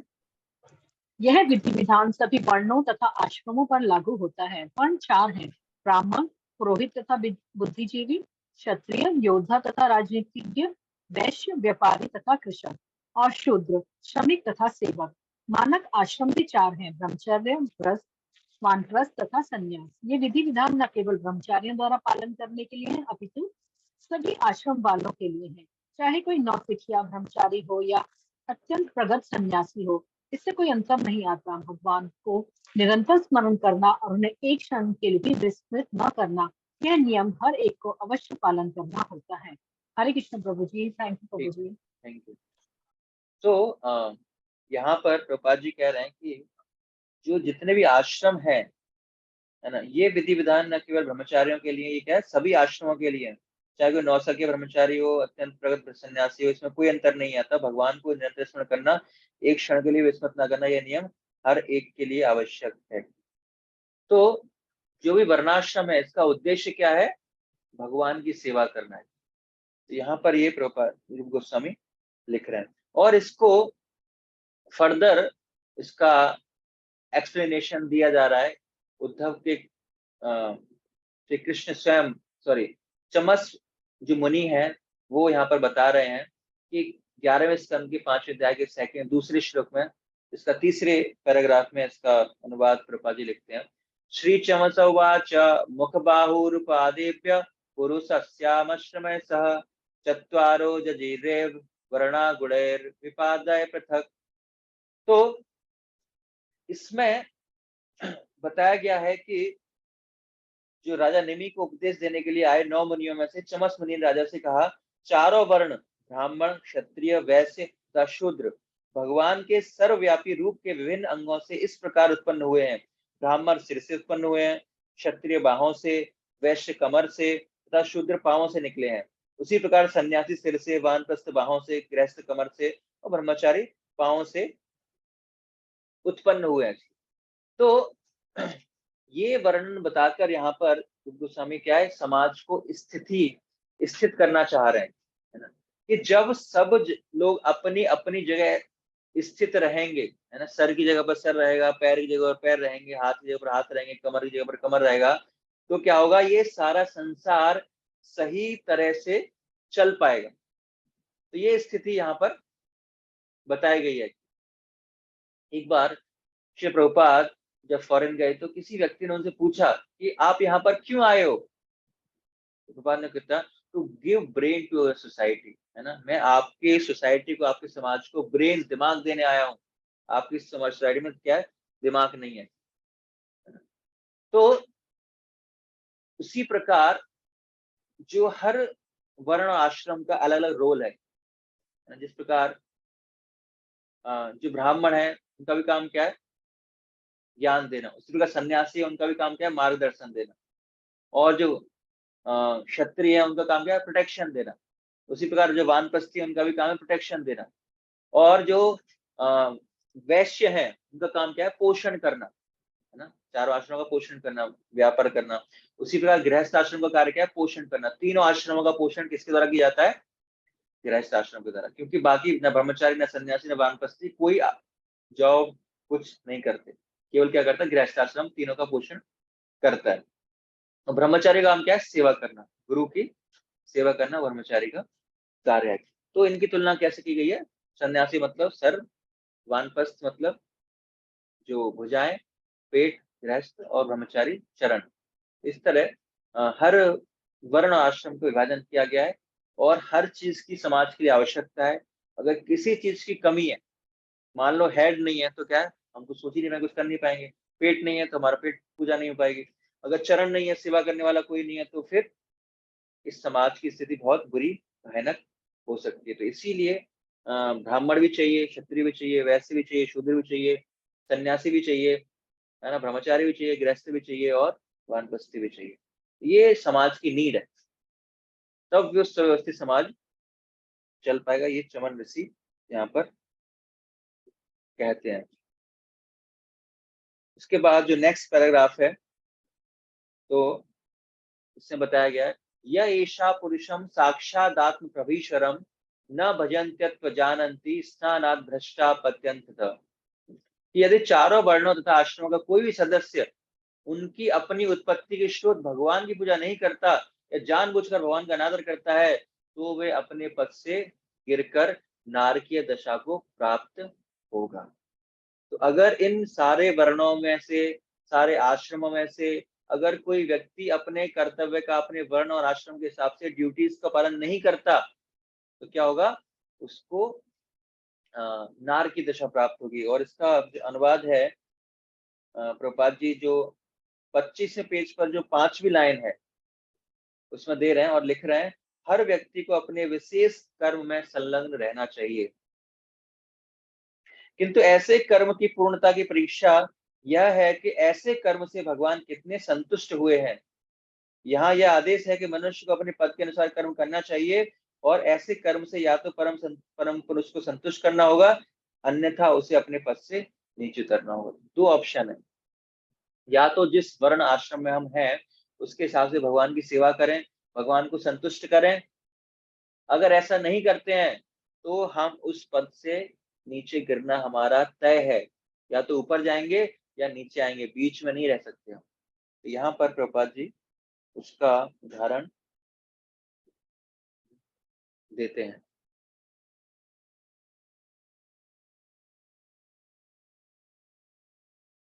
इसके बाद प्रभुपाद जी डिटेल में जो ब्राह्मण है, क्षत्रिय, वैश्य, शूद्र हैं, उनके बारे में डिटेल में बता रहे हैं। तो आगे पैराग्राफ पढ़िए, उदाहरणार्थ। हरे कृष्ण हरे प्रभु जी। कृष्ण। उदाहरणतः भगवान के सिर से उत्पन्न ब्राह्मण का कार्य शब्द ब्रह्म अर्थात दिव्य वैदिक शब्दों का उपदेश देना है। ब्राह्मण को सिर होने के कारण शब्द ब्रह्म का उपदेश तो देना ही है, किंतु साथ ही उसे भगवान के निमित्त भोजन भी करना है। वैदिक आदेशों के अनुसार जब ब्राह्मण भोजन करता है तो यह समझना चाहिए कि उसके माध्यम से भगवान भोग लगा रहे हैं, किंतु इसका अर्थ यह नहीं कि ब्राह्मण भगवान के निमित्त भोजन तो ग्रहण करे पर संसार को भगवत गीता के संदेश का उपदेश न दे। वस्तुतः जो व्यक्ति गीता के संदेश का उपदेश देता है वह कृष्ण को अत्यंत प्रिय होता है। इसकी पुष्टि गीता में ही की गई है। ऐसा उपदेशक वास्तव में ब्राह्मण होता है और इस तरह उसे भोजन कराने से साक्षात भगवान को भोजन कराया जाता है। हरे कृष्ण प्रभु जी। ठीक है, तो ये यहाँ पर ब्राह्मणों के कार्य बताए गए हैं। प्रभुपाद जी ब्राह्मणों के कार्य बता रहे हैं और जैसे बताया गया भगवान गीता में कहते हैं कि जो भगवान किसके मुख से खाते हैं, ब्राह्मणों के मुख से खाते हैं। लेकिन प्रभुपाद जी एक चीज यहाँ पर क्लियर कर रहे हैं कि ब्राह्मणों के मुख से खाने का मतलब खाली निमित्त भोजन करना ही नहीं है, है ना। तो उसके साथ साथ क्या करना है, संसार को भगवत गीता का उपदेश भी देना है। तो ऐसे ब्राह्मण श्रेष्ठ हैं। तो अगर हमें मौका मिले कभी भी ब्राह्मण भोज कराने का, तो हमें किसको इनवाइट करना चाहिए, वैष्णवों को। वो ब्राह्मण से भी श्रेष्ठ हैं जो उस भगवत भक्ति का प्रचार करते हैं। तो वो वैष्णव सर्वश्रेष्ठ हैं, चाहे भले ही वो किसी भी जाति के हैं। इसका उदाहरण चैतन्य लीला में हम देखते हैं कि जो अद्वैत आचार्य हैं तो अपने पिताजी का श्राद्ध कर रहे थे, तो उसमें उन्होंने को ब्राह्मणों को बुलाना था, तो उन्होंने ब्राह्मणों के साथ साथ क्या किया कि जो हरिदास ठाकुर हैं, जो मुस्लिम परिवार से हैं लेकिन वैष्णव है, उनको भी इनवाइट कर लिया ब्राह्मणों के साथ। और जब ब्राह्मणों ने सुना अद्वैत आचार्य ने क्या किया है हमारे साथ साथ, ये मुस्लिम को ही बुला लिया है, ये तो हमारा अपमान है, तो कोई ब्राह्मण नहीं जाएगा। सबों ने क्या किया, मीटिंग की और कोई ब्राह्मण उस दिन वहां पर नहीं गया, केवल हरिदास ठाकुर पहुंचे। तो क्या हुआ उस दिन परिणाम कि जब ब्राह्मण उस दिन प्रसाद पाने के लिए अद्वैत आचार्य के नहीं पहुंचे, उस दिन पूरे दिन आंधी तूफान आता रहा और उनके घर में चूल्हा ही नहीं जल पाया। आंधी तूफान आएगा तो चूल्हा जलेगा ही नहीं, बारिश हो रही है। तो पूरे दिन उन्होंने कुछ खाया पिया नहीं, भूखे रहे। और अगले दिन उन्हें रियलाइज हुआ अपनी गलती का और फिर से जाकर उन्हें अद्वैत आचार्य के यहाँ प्रसाद पाया, तब जाके उस कष्ट से बाहर आए। तो इन चीजों से हमें सीखना चाहिए कि जो ब्राह्मण है उनसे भी श्रेष्ठ कौन है, वैष्णव जन है, जो भगवान की भक्ति करते हैं, जो विष्णु के उपासक हैं, जो हरे कृष्ण मंत्र का जप कर रहे हैं। भले ही वो जन्म से ब्राह्मण ना भी हो तो भी वो ब्राह्मणों से ऊपर है, श्रेष्ठ है। तो अगर हमें कभी भी मौका मिले ऐसे वैष्णवों को अपने घर पर इनवाइट करना चाहिए। और जब हम इस्कॉन में आते हैं, जब हमारे कम्युनिटी बनती है, तो हमें पता भी नहीं होता कि कौन व्यक्ति किस बाय बर्थ कौन सी जाति से है, कौन ब्राह्मण है कौन क्षत्रिय, कुछ पता ही नहीं होता। कुछ सरनेम किसी ने पूछा आपसे इस्कॉन में कि आप कौन सी जाति के हो, तो आपको उसी के हिसाब से सेवा मिलेगी। यहाँ पर नहीं पूछा जाता। जैसी आपकी रुचि है, आप वैष्णव हो, आप ब्राह्मण क्षत्रिय इन सब पदों से ऊपर हो। इसके बाद अगले पैराग्राफ पढ़िए, क्षत्रियों के बारे में प्रभुपाद जी बता रहे हैं यहाँ पर। हरे कृष्ण प्रभु जी। इस तरह क्षत्रियों को माया के प्रहारों से लोगों की रक्षा करनी होती है, यही उसका कर्तव्य है। उदाहरण, ज्यों ही महाराज परीक्षित ने एक काले व्यक्ति को एक गाय का वध करने का प्रयास करते हुए देखा, त्यों ही उन्होंने अपनी तलवार निकाल ली और उसे काले पुरुष को, जिसका नाम कली था, मारना चाहा। यह क्षत्रिय का कर्तव्य है। संरक्षण प्रदान करने के लिए हिंसा की आवश्यकता पड़ती है। भगवत गीता में भगवान कृष्ण ने कुरुक्षेत्र के युद्ध स्थल में अर्जुन को हिंसा करने का आदेश जनता के संरक्षण प्रदान करने के लिए ही दिया था। वैश्यों का कार्य है अन्नोत्पादन करना, अन्न का व्यापार करना, उसका वितरण करना। श्रमिक वर्ग या शूद्र वे हैं जिनमें ब्राह्मणों, क्षत्रियों अथवा वैश्यों जितनी बुद्धि नहीं होती, अतः वे अपने शारीरिक श्रम द्वारा इन उच्च वर्णों की सहायता करने के निमित्त है। इस प्रकार समाज के विभिन्न वर्णों में पारस्परिक सहयोग तथा आध्यात्मिक उन्नति पाई जाती है। जब ऐसा सहयोग नहीं होगा तो समाज के सदस्यों का अधःपतन हो जाएगा। इस कलह के कलयुग में वर्तमान स्थिति यही है। कोई भी अपना कर्तव्य पूरा नहीं करता और प्रत्येक मनुष्य अपने को ब्राह्मण या क्षत्रिय कहकर ही गर्वित रहता है।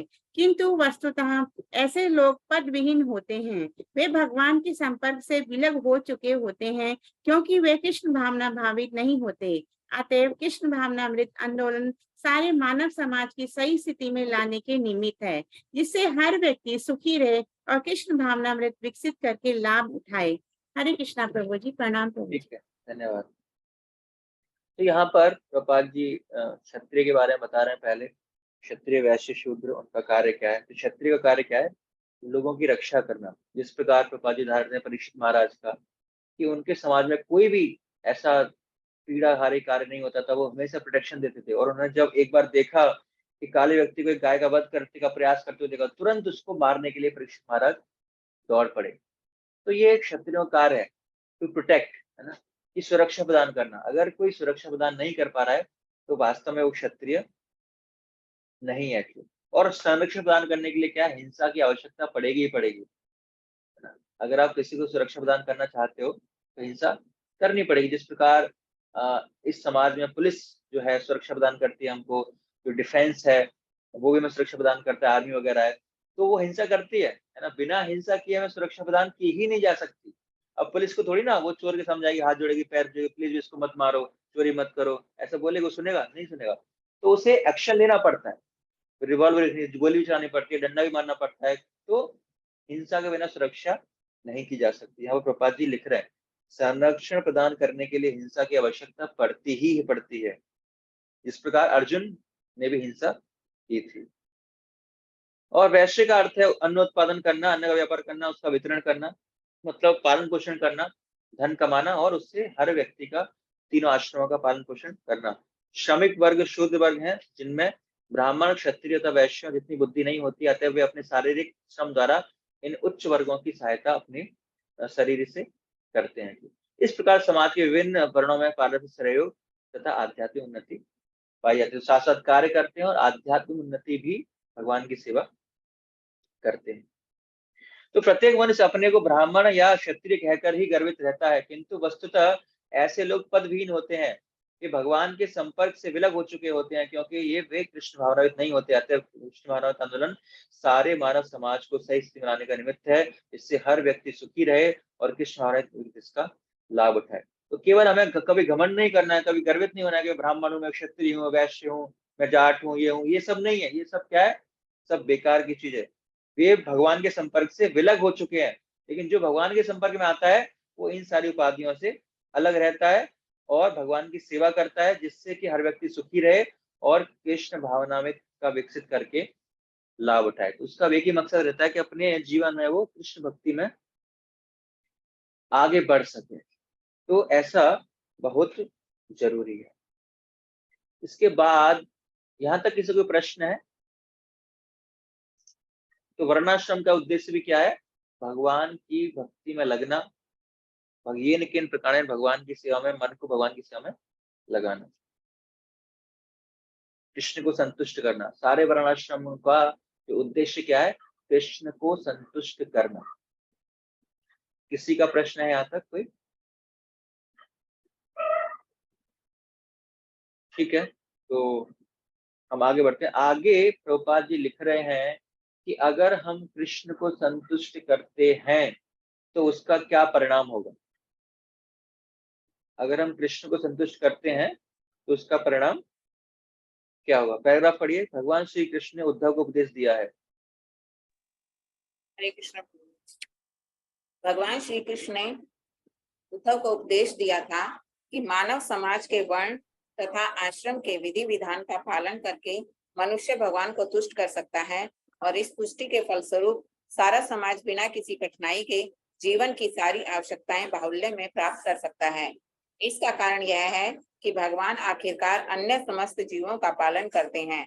यदि सारा समाज अपना अपना कर्तव्य करता रहे और कृष्ण भावनामृत में रत रहे तो इसमें कोई संदेह नहीं कि समाज के सारे सदस्य शांति एवं सुख पूर्वक रह सकेंगे। इस तरह जीवन की आवश्यकताओं का अभाव नहीं रहेगा और सारा संसार बैकुंठ में परिणत हो जाएगा। श्रीमद् भागवत के आदेशों और कृष्ण भावनामृत के कर्तव्यों का पालन करने से सारा समाज बैकुंठ धाम में भेजे बिना सभी प्रकार से सुखी हो जाएगा। हरे कृष्ण। ठीक है। सो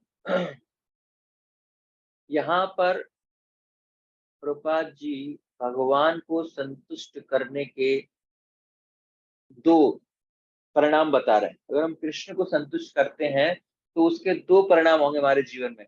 क्या क्या परिणाम होंगे बताइए। प्रभुपाद जी ने इस पैराग्राफ में लिखा है। सारा समाज बिना किसी कठिनाई के आसानी से व्यवस्थित हो जाएगा। कहाँ लिखा है? प्रभु जी, तीसरी लाइन है, इस दृष्टि के फलस्वरूप सारा समाज बिना किसी कठिनाई के जीवन की सारी आवश्यकताएं बाहुल्य में प्राप्त कर सकता। आपने पहले कुछ और बोला था, है ना? तो जितनी भी आवश्यकता है हमारी, इतनी बाहुल्य में, सारी आवश्यकताएं कैसे बाहुल्य में प्राप्त कर सकते हैं हम, जितनी आवश्यकता है हमारी। तो ये पहला परिणाम है। अगर हम कृष्ण की इंद्रियों को संतुष्ट करते हैं तो दूसरा परिणाम क्या होगा? शांति एवं सुख पूर्वक रह सकेंगे। हाँ, दूसरा परिणाम क्या होगा कि जीवन में, हर समाज में ना, जिसके लिए हम कितनी सारी मीटिंग्स बिठाते हैं, है ना, यूएनओ की मीटिंग है, यूएन बना रखा है, यूनाइटेड नेशन बना रखा है, मीटिंग में मीटिंग होती है, सारे उपदेशों का पालन किया जाता है, लेकिन फिर भी शांति सुख नहीं आ पाता, देश आपस में लड़ते रहते हैं। लेकिन अगर हम कृष्ण को संतुष्ट करते हैं सब लोग साथ में मिलकर, तो क्या होगा? समाज के सारे सदस्य शांति एवं सुखपूर्वक रह सकेंगे। तो ये 2 परिणाम होंगे, सभी को सभी की जो आवश्यकताएं हैं वो आसानी से पूरी हो जाएंगी और शांति और सुखपूर्वक हर व्यक्ति रह पाएगा। एक बार प्रभुपाद जी से पूछा, स्वामी जी अगर अमेरिका में सब ऐसे ही सब भक्ति बन जाएंगे तो अमेरिका क्या होगा, है ना? कौन चलाएगा इसको फिर? अगर सब लोग आप जैसे भक्त बन जाएंगे, हरे कृष्णा करते रहेंगे, तो फिर अमेरिका का क्या होगा? तो प्रभुपाद कहते हैं, they will be very happy and prosperous. अगर सभी भक्त बन जाएंगे तो बहुत सुख पूर्वक अपने आनंद जिएंगे और वेल्दी भी रहेंगे। There will be no more hippies. Prabhupada आगे कहते हैं कि उसके बाद कोई हिप्पीज नहीं बनेगा और दे बिकम हैप्पीज, वो हैप्पीज बन जाएंगे, है ना? और देन प्रभुपाद फिर और आगे कहते हैं, the whole world convert into Vaikuntha. कि अगर हर व्यक्ति भक्त बन जाएगा तो क्या होगा? ये संसार क्या बन जाएगा? वैकुंठ बन जाएगा। अगर हर व्यक्ति भक्त बन जाएगा तो ये संसार क्या बन जाएगा? फिर वैकुंठ बन जाएगा। तो किसी को भी भगवत धाम जाने की आवश्यकता नहीं है, यहीं पर हर व्यक्ति सुखपूर्वक भगवान की सेवा कर सकता है। तो ये क्षमता है इस साधना भक्ति में, ये क्षमता है भगवान को संतुष्ट करने में, ये क्षमता है इस पुस्तक में कि इस पुस्तक का अगर कोई व्यक्ति अध्ययन करता है और अपने जीवन में अप्लाई करता है, दूसरों को प्रचार करता है, तो क्या कर सकते हैं? पूरा संसार वैकुंठ बन सकता है। तो प्रभुपाद कहते हैं कि देखो, हमारे मंदिरों में सभी भक्त क्या हरे कृष्ण चैंटिंग करते रहते हैं, जप इत्यादि श्रवण कीर्तन में लगे हुए हैं। उसके बावजूद ही हमारे मंदिर में 25 कार हैं, 60 टू व्हीलर हैं, है ना? महीने का बिल 15 लाख रुपए का आता है ना? इलेक्ट्रिसिटी का बिल 15 लाख का है, सिक्योरिटी बिल 8 लाख रुपए का है। और ये कोई गधे जैसे मेहनत नहीं करते हैं, स्टिल सारा धन क्या है? आ रहा है ना? प्रभुपाद जी कई बार उदाहरण देते हैं कि अगर हम कृष्ण की सेवा कर रहे हैं, कृष्ण के इंद्रियों को संतुष्ट कर रहे हैं, तो अपने आप धन क्या है? भगवान भेजेंगे सेवा के लिए, अपने आप आएगा। कई बार जो मंदिर के जो नेबर है ना, जो पड़ोसी होते हैं, उनको जलन होती है कि ये भक्त कुछ करते नहीं, सुबह से शाम तक कीर्तन हरे कृष्ण करते रहते हैं और इनका जो ऑपुलेंस है, जो इनका ऐश्वर्य है, जो इनकी प्रॉपर्टी है, बढ़ती जा रही है ना? अभी पंजाब बाग में हमने बगल का प्लॉट एक और खरीद लिया, है ना? और बड़ी बड़ी गाड़ियां स्कॉर्पियो से लोग चलते हैं जो भक्त हैं, है ना? तो उनको इनसिक्योरिटी होती है कि हम इतनी मेहनत कर रहे हैं, हाँ, इतनी मेहनत के बाद हमें इतना धन नहीं मिल रहा जितना इनको बिना मेहनत के मिल रहा है। तो प्रभुपाद कहते हैं कि आप भी आ जाओ, आपको किसने रोका है? आप भी भक्त बन जाओ। लेकिन वो ऐसा कभी करते नहीं है, कभी नहीं आते, है ना? एक बार प्रभुपाद जी से पूछा गया कि अगर हर व्यक्ति कृष्ण भावना हो जाएगा, हर व्यक्ति भक्त बन जाएगा, तो इस संसार को कौन चलाएगा फिर? इस संसार को हम लोग चला रहे हैं ना, भक्त तो नहीं चला रहे, भक्त बेचारा अपने हरे कृष्ण कीर्तन लगे हुए हैं। तो अगर व्यक्ति का, इस संसार का हर व्यक्ति भक्त बन जाएगा, तो इस संसार को कौन चलाएगा प्रभुपाद? तो प्रभुपाद ने आंसर दिया, ये समाज चलाना ही क्यों है ना? चलाने की आवश्यकता ही क्या है ना? चलाने की आवश्यकता नहीं है। जैसे मान लो अगर जेल कोई कहे ना कि जेल खाली हो जाएगा, सब लोग कैदी निकल जाएंगे, तो जेल कैसे चलेगा फिर? तो जेल में कैदी रखने की आवश्यकता ही क्या है? अगर हर व्यक्ति सुधर गया तो जेल बनाने की आवश्यकता ही नहीं। अच्छी बात है ये तो। उसी प्रकार इस संसार के सब व्यक्ति भगवान के भक्त बन गए, जो इसका उद्देश्य है, तो फिर संसार को चलाने की आवश्यकता ही नहीं है। हर व्यक्ति वैकुंठ चला जाएगा, संसार बंद करना पड़ेगा। इस भौतिक संसार के दरवाजे हमेशा के लिए बंद करने पड़ेंगे। तो रिपोर्टर जो था वो थोड़ा सेटिस्फाई नहीं हुआ, तो उसने दोबारा पूछा, बट स्वामी जी फिर भी संसार कैसे चलेगा? तो प्रभुपाद ने उत्तर दिया, फिर चिंता मत करो, है ना, तुम्हारे जैसे कुछ गधे रहेंगे जो कभी भक्ति नहीं करेंगे, वो इस संसार को चलाएंगे, है ना। तो ऐसा कभी नहीं आएगा कि हर व्यक्ति भगवान का भक्त बनेगा। तो कुछ लोग यहाँ पर बेवकूफ रहेंगे जो इस संसार को चलाना चाहेंगे और दुनिया चलती रहेगी। तो कभी कभी हमें सोचना चाहिए कि हम कितना कभी कभी मेहनत करते हैं सुख सुविधाओं को प्राप्त करने के लिए, है ना, कि हमें अच्छा ये गाड़ी खरीदनी है, इसके लिए इतनी मेहनत करनी है, अपने बच्चों को वहां पढ़ाना है, उसके लिए मेहनत करनी है, एक सुंदर सा अच्छा सा घर लेना है, अच्छी गाड़ी लेनी है। तो कई बार हम बहुत मेहनत करते हैं, लेकिन हमें सोचना चाहिए कि क्या उतनी मात्रा में हम भगवान की भक्ति में दृढ़ होने के लिए मेहनत कर रहे हैं जितना हम सुख सुविधाओं के लिए कर रहे हैं? सुख सुविधा तो फॉलो करेगी अपने आप, material wealth follows spiritual wealth. जितना हम स्पिरिचुअली स्ट्रांग होंगे तो सुख सुविधाएं अपने आप आपके पास आएंगी। तो मैं ये नहीं कह रहा कि हमें कुछ काम धंधा नहीं करना है, लेकिन डू द नीडफुल, जितना नीडफुल है उतना ही हमें करना है, ज्यादा सुख सुविधाओं के पीछे भागना नहीं है। बाकी हमें समय किसमें लगाना है? भक्ति में दृढ़ होने में। तो इसीलिए हमें विश्वास होना चाहिए। तो जो परिणाम कृष्ण को संतुष्ट करने के यहाँ पर हमने डिस्कस किए हैं कि सारी चीजें हमारे पास आएंगी, आवश्यकताएं, और दूसरा सब व्यक्ति सुख पूर्वक जिएंगे, तो क्या हमारा इन इंस्ट्रक्शन में विश्वास है? क्या हमें विश्वास है कि अगर हम भक्ति करेंगे तो सारी आवश्यकताएं भगवान पूरी करेंगे हमारी, या पूरा जीवन समाज जो है सही हो जाएगा? तो ये अनुभव की बात है। जब हम भक्ति करते हैं तो ये फीलिंग्स, ये हमारे रियलाइजेशन होते हैं, कुछ चीजें हमारी पूरी हो जाती हैं। हमने मतलब हमारी इच्छा होती है या हम भगवान से नहीं मांगते, लेकिन फिर भी वो चीज हमारे जीवन में आ जाती है, हमारी आवश्यकताएं पूरी भगवान कर देते हैं। तो ये अनुभव है, हम कर सकते हैं। अभी उद्धव को कृष्ण बताते हैं आगे अगले पैराग्राफ में 11वें स्कंद के 27वें अध्याय के 49वें श्लोक में, एवं क्रिया योग पथे पुमान वेदक तांत्रिक अर्चन्नुभयतः सिद्धिम मत्तो विन्दत्यभीप्सिताम्।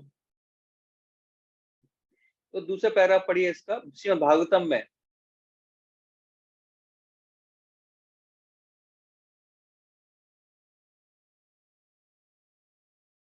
पढ़िए, कौन पढ़ना चाहेगा? हरे कृष्ण। हरे कृष्ण।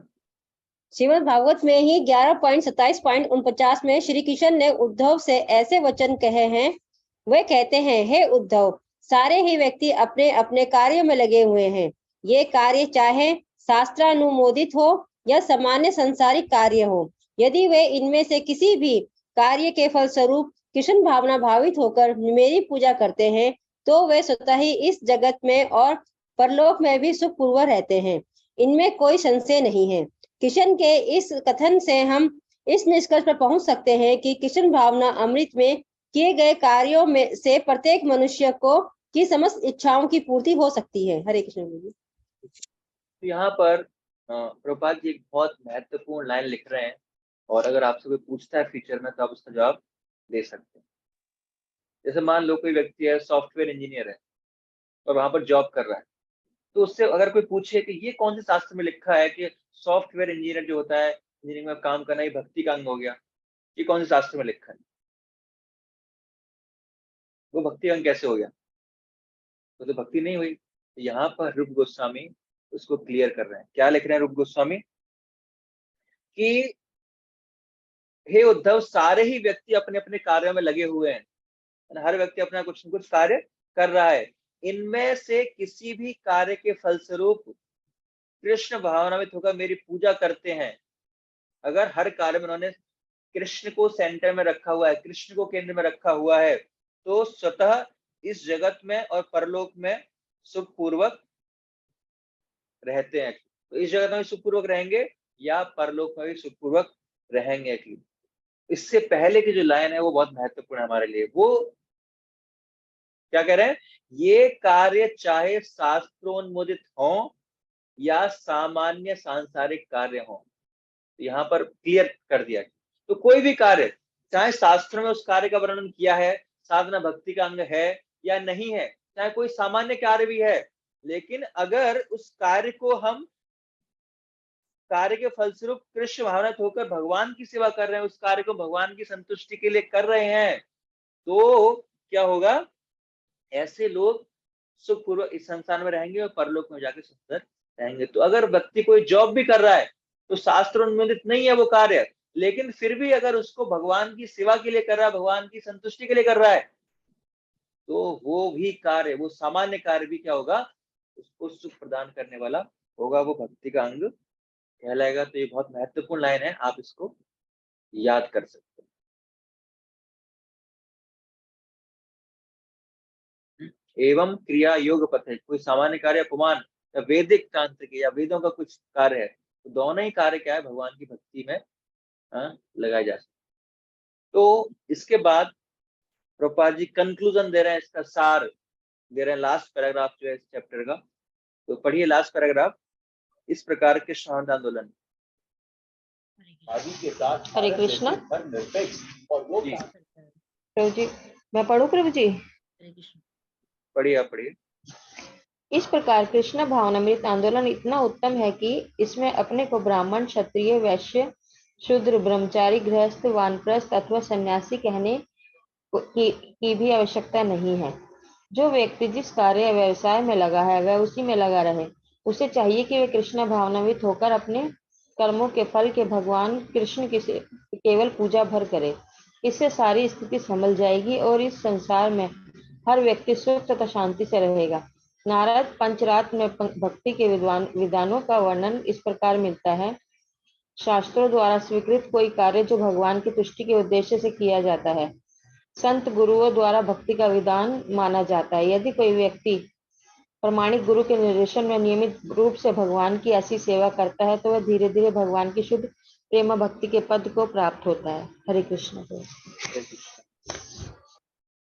तो यहाँ पर प्रभुपाद जी इसका सार यहाँ पर दे रहे हैं कि कोई भी किसी भी वर्ण से है, किसी भी आश्रम से है, तो उसको कोई कहने की आवश्यकता नहीं है। तो जिस कार्य में वो व्यवसाय में लगा हुआ है, यही वेदी साधना भक्ति है कि उसे कृष्ण भावनात होकर अपने कर्मों के फल से भगवान कृष्ण केवल पूजा भर करनी चाहिए। चाहे वो वैष्णव, जो क्षत्रिय है तो भगवान की सेवा करे, ब्राह्मण है तो भगवान की सेवा करे, अगर धन उत्पादन कर रहा है तो उसको भगवान की सेवा में लगाए। तो कोई भी वो भगवान का कार्य कर रहा है तो उसको भगवान की सेवा में लगाना चाहिए। तो ये उसका सार है। इसके बाद नारद पंचरात्र में बताया गया है, सौर से विहिता शास्त्रे हरिम उद्दिश्य या क्रिया सैव भक्तिर इति प्रोक्ता तया भक्ति परा भवेत। तो ये 13वां श्लोक है, पहले विभाग का दूसरे लहरी का 13वां श्लोक है। यहाँ पर गोस्वामी कोट कर रहे हैं। तो इसे बताया गया है कि शास्त्रों द्वारा स्वीकृत कोई कार्य भगवान की तुष्टि के उद्देश्य से किया जाता है, इसके संत गुरुओं द्वारा भक्ति का विधान माना जाता है। यदि कोई व्यक्ति प्रामाणिक गुरु के निर्देशन में नियमित रूप से भगवान की सेवा करता है तो वह धीरे धीरे भगवान की शुद्ध प्रेम भक्ति के पद को प्राप्त करता है। तो गुरु के निर्देशन में अगर कोई व्यक्ति कोई भी कार्य करता है, चाहे भले ही किसी आश्रम वर्ण में हो, इन गुरु ने आदेश दे दिया तो उसे भक्ति का सर फल मिलता है। जिस प्रकार हम जॉर्ज हैरिसन को देखते हैं, पहली बार वो प्रभुपाद से मिले तो बहुत आकर्षित हुए प्रभुपाद से, और उन्होंने प्रभुपाद जी से बोला कि मैं भी फुल टाइम ज्वाइन करना चाहता हूँ, मैं भी भगवान की सेवा आपके साथ फुल टाइम ऐसी सन्यासी वेश में अपने सारे कार्यधार को छोड़कर करना चाहता हूँ। लेकिन प्रभुपाद ने क्या किया, प्रभुपाद ने उनको मना किया कि नहीं नहीं, आपको वो सब करने की जरूरत नहीं है, क्योंकि यू आर वेरी इफेक्टिव, है ना, आपका एक प्रभावशाली व्यक्तित्व है संसार में, तो आप वहीं रहकर उसी कार्यों को करते हुए प्रचार करो, इससे आप ज्यादा लोगों को प्रचार कर सकते हैं। तो प्रभुपाद ने उनको संदेश दिया, आदेश दिया कि आप वहीं रहकर करो, कोई दिक्कत नहीं है, और गाने गाओ, कृष्ण को जोड़ो गानों में, और उसके बाद जॉर्ज हैरिसन ने जितने भी गाने गाए हैं, तो आप देखोगे उन्होंने क्या है, जितने भी सिद्धांत हैं कृष्ण के कॉन्सेप्ट को जोड़ा है उनमें, कर्म के सिद्धांत को जोड़ा है, जितने भी गाने हैं, जिससे कि वो संसार को भगवान का नाम सुना पा रहे हैं। और उसके बाद हम देखते हैं कि अंत में उनके जब वो शरीर छोड़ रहे होते हैं तो साथ में उनके भक्त होते हैं, और जो श्याम सुंदर प्रभु हैं उनकी लास्ट में वो मदद भी कर रहे होते हैं। तो अगर सेवा की है तो उनकी संसिद्धि हो ही जाती है। तो अगर गुरु के आदेश को पालन हमने किया है, चाहे भले ही हमने कोई भी कार्य किया है, किसी भी वर्ण आश्रम में रहकर किया है, तो निश्चित रूप से उसकी कृपा हमको मिलेगी ही मिलेगी। एक बार राधा गोपीनाथ मंदिर में एक डिवोटी ब्रह्मचारी बनना चाहते थे, लेकिन उनके गुरु ने उनको क्या बोला, नहीं आपको ब्रह्मचारी नहीं बनना है, आप एक काम करो, आप गृहस्थ आश्रम में जाओ, वहां पर धनोज उत्पादन करो और 50% धन आप मंदिर में दिया करो। तो उन्होंने गुरु के आदेश का पालन किया, कंपनी खोली, भगवान की कृपा से बहुत प्रॉफिट उसमें हुआ और आज की डेट तक वो क्या करते हैं, अपने धन की आय का 50% वो भगवान की सेवा में देते हैं। उनका प्रॉफिट करोड़ों में होता है महीने का, तो 50% आज भी वो क्या करते हैं, भगवान की सेवा में करते हैं।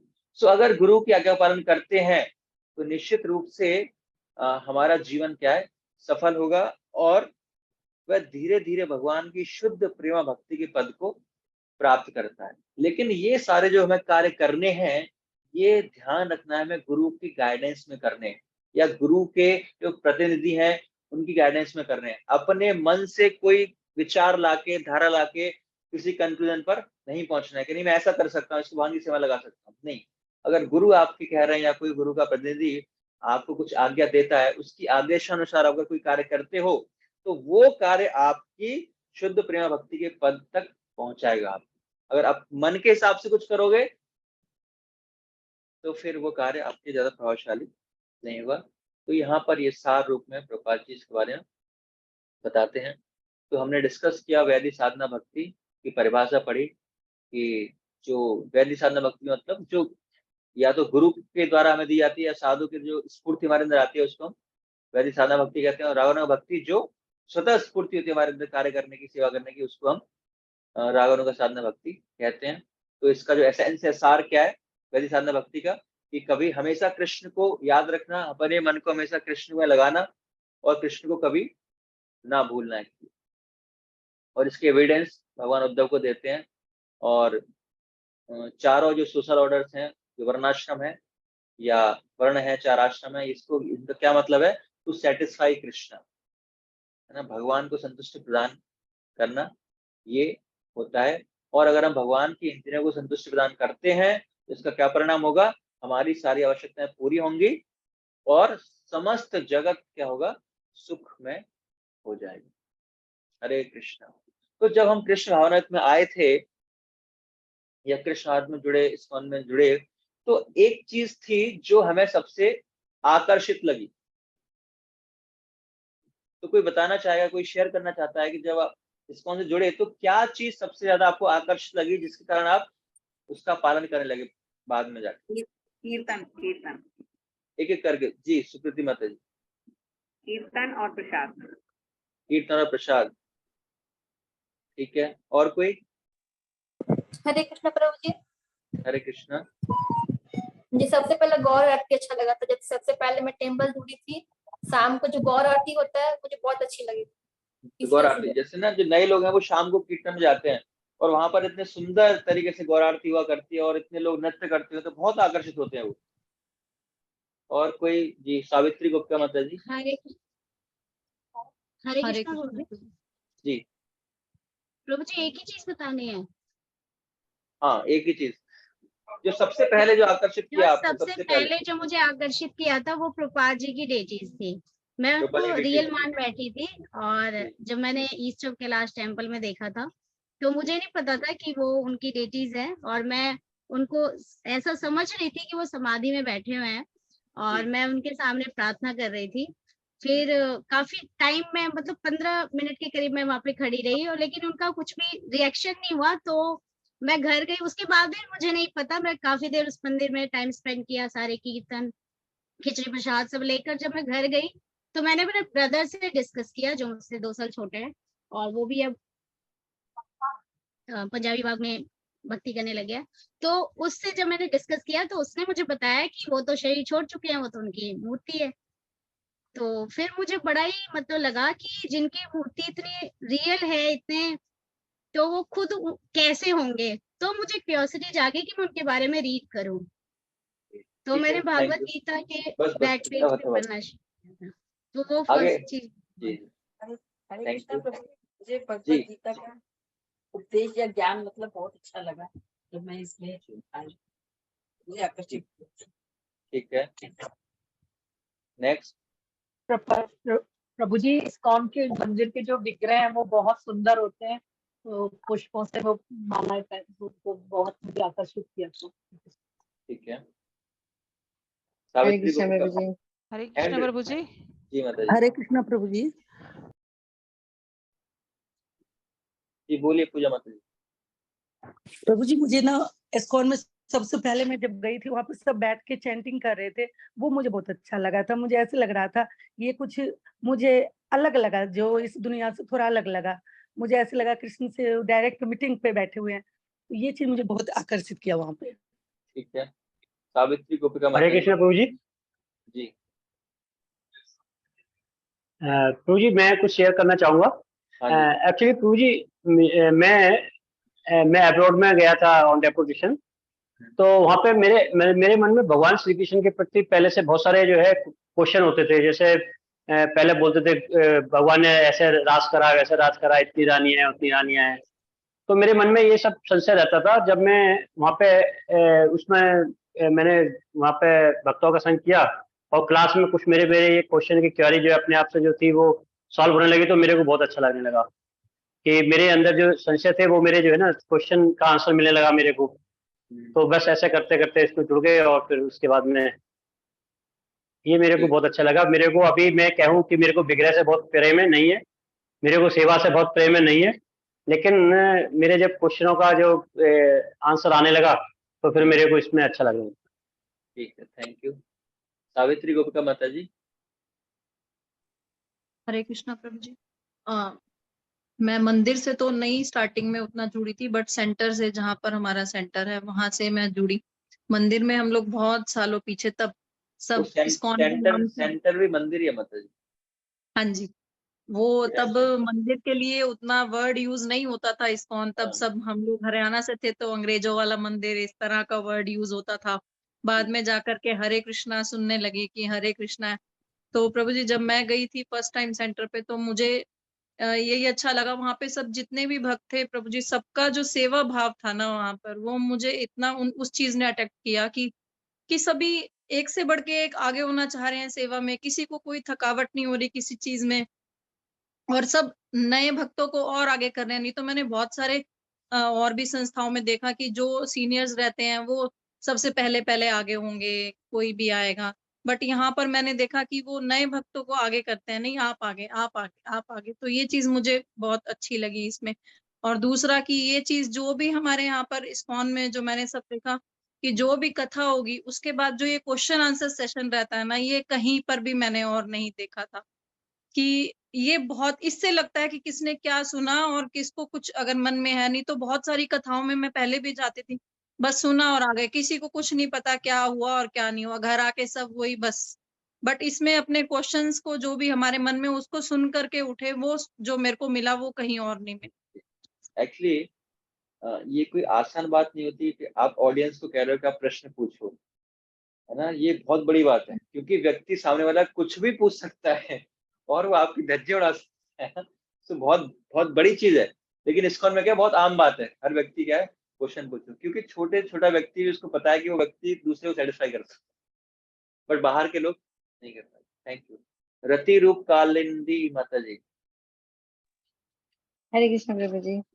प्रभु जी मेरे को स्टार्टिंग से, मैं 4th क्लास में थी तब से हम लोग इस्कॉन में आ रहे हैं। तो स्टार्टिंग में तो राधिका रमन जी के विग्रह ने, और उस टाइम पे बहुत मिनिमम नंबर ऑफ डिवोटीज हुआ करते थे। तब वहां पे ना डिवोटीज अपने हाथ से वो बनाते थे, सबके लिए प्रसाद बनाते थे। तो दैट प्रसाद वो आज तक वैसे सब्स्टिट्यूट अगेन नहीं मिला है। उसका अरोमा ही एक अलग था। डिवोटीज ही अपने हाथ, सारे डिवोटीज अपने हाथ से, और ना जितने भी डिवोटीज आते 20-25 डिवोटी आया करते थे तब। लेकिन उस टाइम पे भी ना मेरे को दर्शन में वो था, इंटरेस्ट था, प्रसाद में बहुत अच्छा लगता था, लेकिन श्रवण में इंटरेस्ट नहीं था। 10th क्लास में जब मैं आई तब तक साइंस की स्टूडेंट थी, तो फिर ना मेरे को ये था कि नहीं, यहाँ पे इस्कॉन में ना वो मेंटल चीज नहीं है, यानी इनको बस है ना कीर्तन करना आता है। तब फर्स्ट टाइम वेद व्यास प्रिय महाराज जी के लेक्चर सुने थे, he was scientist before that. उन्होंने जैसे एक्सप्लेन किया ना, तो मेरे पूरे साइंस की धज्जियां उड़ गई। और दैट टाइम आई थॉट कि अरे यार, मैं क्या साइंस सीख रही हूँ, और ये क्या, उससे बहुत हाई लेवल की बात है ये तो। और महाराज ने इतनी आसानी से, इतनी क्लियरली सारे वर्ड जो हम लोग पढ़ रहे थे, साइक्लोट्रॉन में क्या होता है, इलेक्ट्रॉन्स कैसे मूव करते हैं, वो सारी चीजें जो मेरे को लगता था कि हमें तो बहुत हाई लेवल की नॉलेज है, इसको हमें कुछ नहीं है, तो हमें उस दिन मेरे को बहुत जूते पड़े, और मेरे को लिटरली समझ आया कि अभी तक हमारी नॉलेज कुछ भी नहीं है। और उसके बाद जब फिर साइंस ऑफ सेल्फ रियलाइजेशन और ये सब रीड किया, तब कुछ कुछ समझ में आने लगा कि हाँ, this is the right track, this is the right place. Thank you. Sneha Shyam सुंदरी प्रिया माता जी।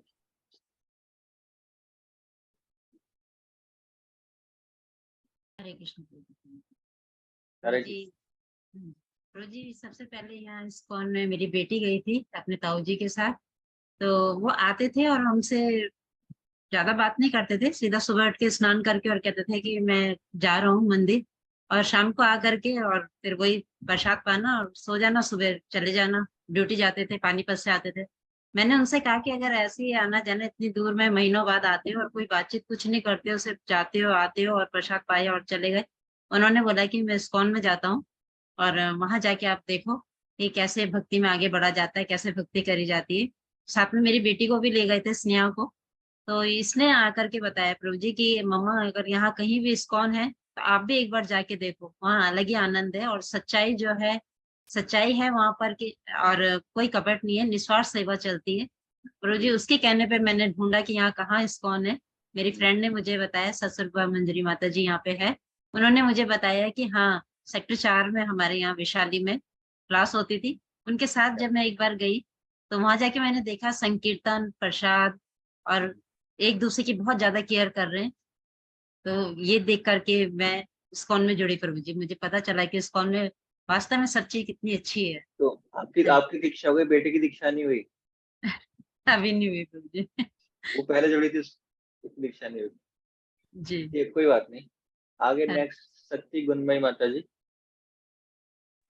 और हरे कृष्ण प्रणाम प्रभु जी। भक्तों का संग प्रभु जी, हमारी फ्रेंड पहले जुड़ी है, तो फिर वो हमें ले जाती थी प्रभु जी मंदिर, तो मंदिरों से अच्छा दिख रहा है तो दर्शन करके, मतलब वहाँ देखी कि इतने सारे भक्त हैं, ये चैंटिंग कर रहे हैं। फिर हमने अपनी फ्रेंड के कहने पे चैंटिंग शुरू करी, पहले 2 माला से शुरू करी। फिर हर महीने वो हमें अपने साथ मंदिर ले जाते थे, फिर हमने 2 से 4 करी, 4 से 8, फिर 16 ऐसे करी। फिर उसके बाद धीरे धीरे उन्होंने हमें अपने साथ जोड़ा। जैसे बुक गीता बुक डिस्ट्रीब्यूशन में जाते थे तो प्रसादम की सेवा, साथ को डिस्ट्रीब्यूट करना। फिर मेरे फ्रेंड के घर में क्लासेस शुरू हो गई भक्ति दीक्षा, फिर हमने वो अटेंड करी। फिर धीरे धीरे हम पढ़ने लगे, फिर हमें और भी भक्तों का संग मिला। फिर हमारे जो सीनियर हैं, फिर उनकी गाइडेंस में फिर उनसे हम पूछते थे, वो हमें पूछते थे कि अब ऐसा करो या क्या परेशानी है। फिर हमें उन्हें सारा बता के हाँ हमें ये नहीं आ रहा, वो नहीं आ रहा, उन्होंने हमें गाइडिंग करके, तो प्रभु जी हम इस तरीके से भक्ति का प्रयास कर रहे हैं। तो मेरी फ्रेंड ने हमें भक्ति में लाई है। ठीक है, थैंक यू माता जी। लास्ट तरुण चैतन्य प्रभु। हरे कृष्ण प्रभु जी, दंडवत प्रणाम। हरे कृष्ण।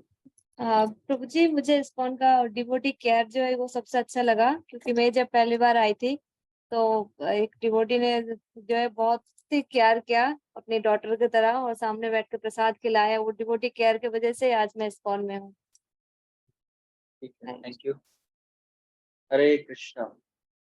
सो ये हमारी क्लास का ही पार्ट था, क्योंकि हमने पहले डिस्कस किया ना कि कुछ न कुछ आकर्षण होता है तो हम भक्ति में आते हैं। तो शुरुआत में हमें कुछ न कुछ आकर्षण हुआ, किसी अज्ञात सुकृति की वजह से या पिछले जन्मों के किसी भक्ति की सुकृति की वजह से, और फिर हमने उसका पालन किया। तो भक्ति की शुरुआत हमारी ऐसे ही होती है, किसी से हम आकर्षित ही होते हैं, किसी न किसी चीज से, जब भक्तों के संपर्क में आते हैं। तो किसी कोई प्रश्न है आज की क्लास से? यस प्रभु जी, मेरा एक प्रश्न है। जी माता जी।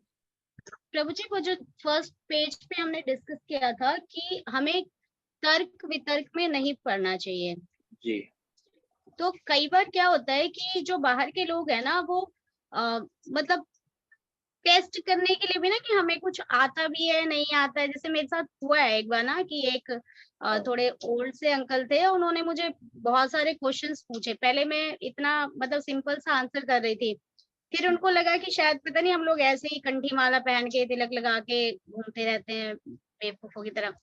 तो फिर मैंने बाद में उनको काउंटर किया और जो है फिर बाद में मुझे रियलाइज हुआ कि उनको सिर्फ जो है वही चेक ही करना था, हमारा टेस्टिंग ही था और कोई मोटिव नहीं था उनका कि वो डिवोटी बनेंगे या वैसा।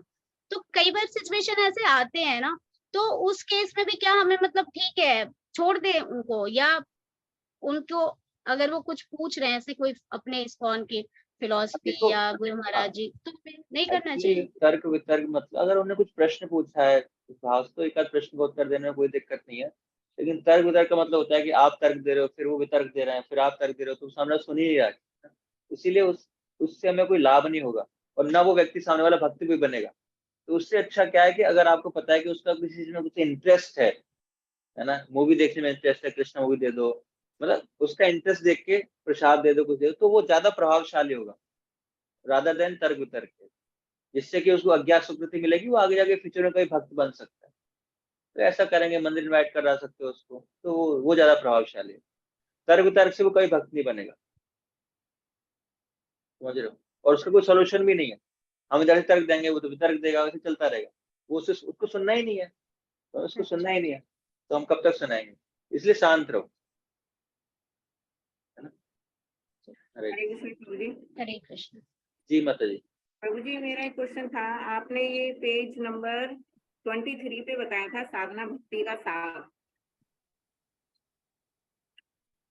और उसके बाद फिर आपने बताया है 26 पे भी ये सार, तो मतलब दो सार, वो कुछ अलग है, ये कुछ अलग है? नहीं नहीं, वो साधना भक्ति का सार है, वो पूरे चैप्टर का सार प्रभुपाद जी दे रहे हैं। वो एक मतलब एक ही है, कोई दिक्कत नहीं।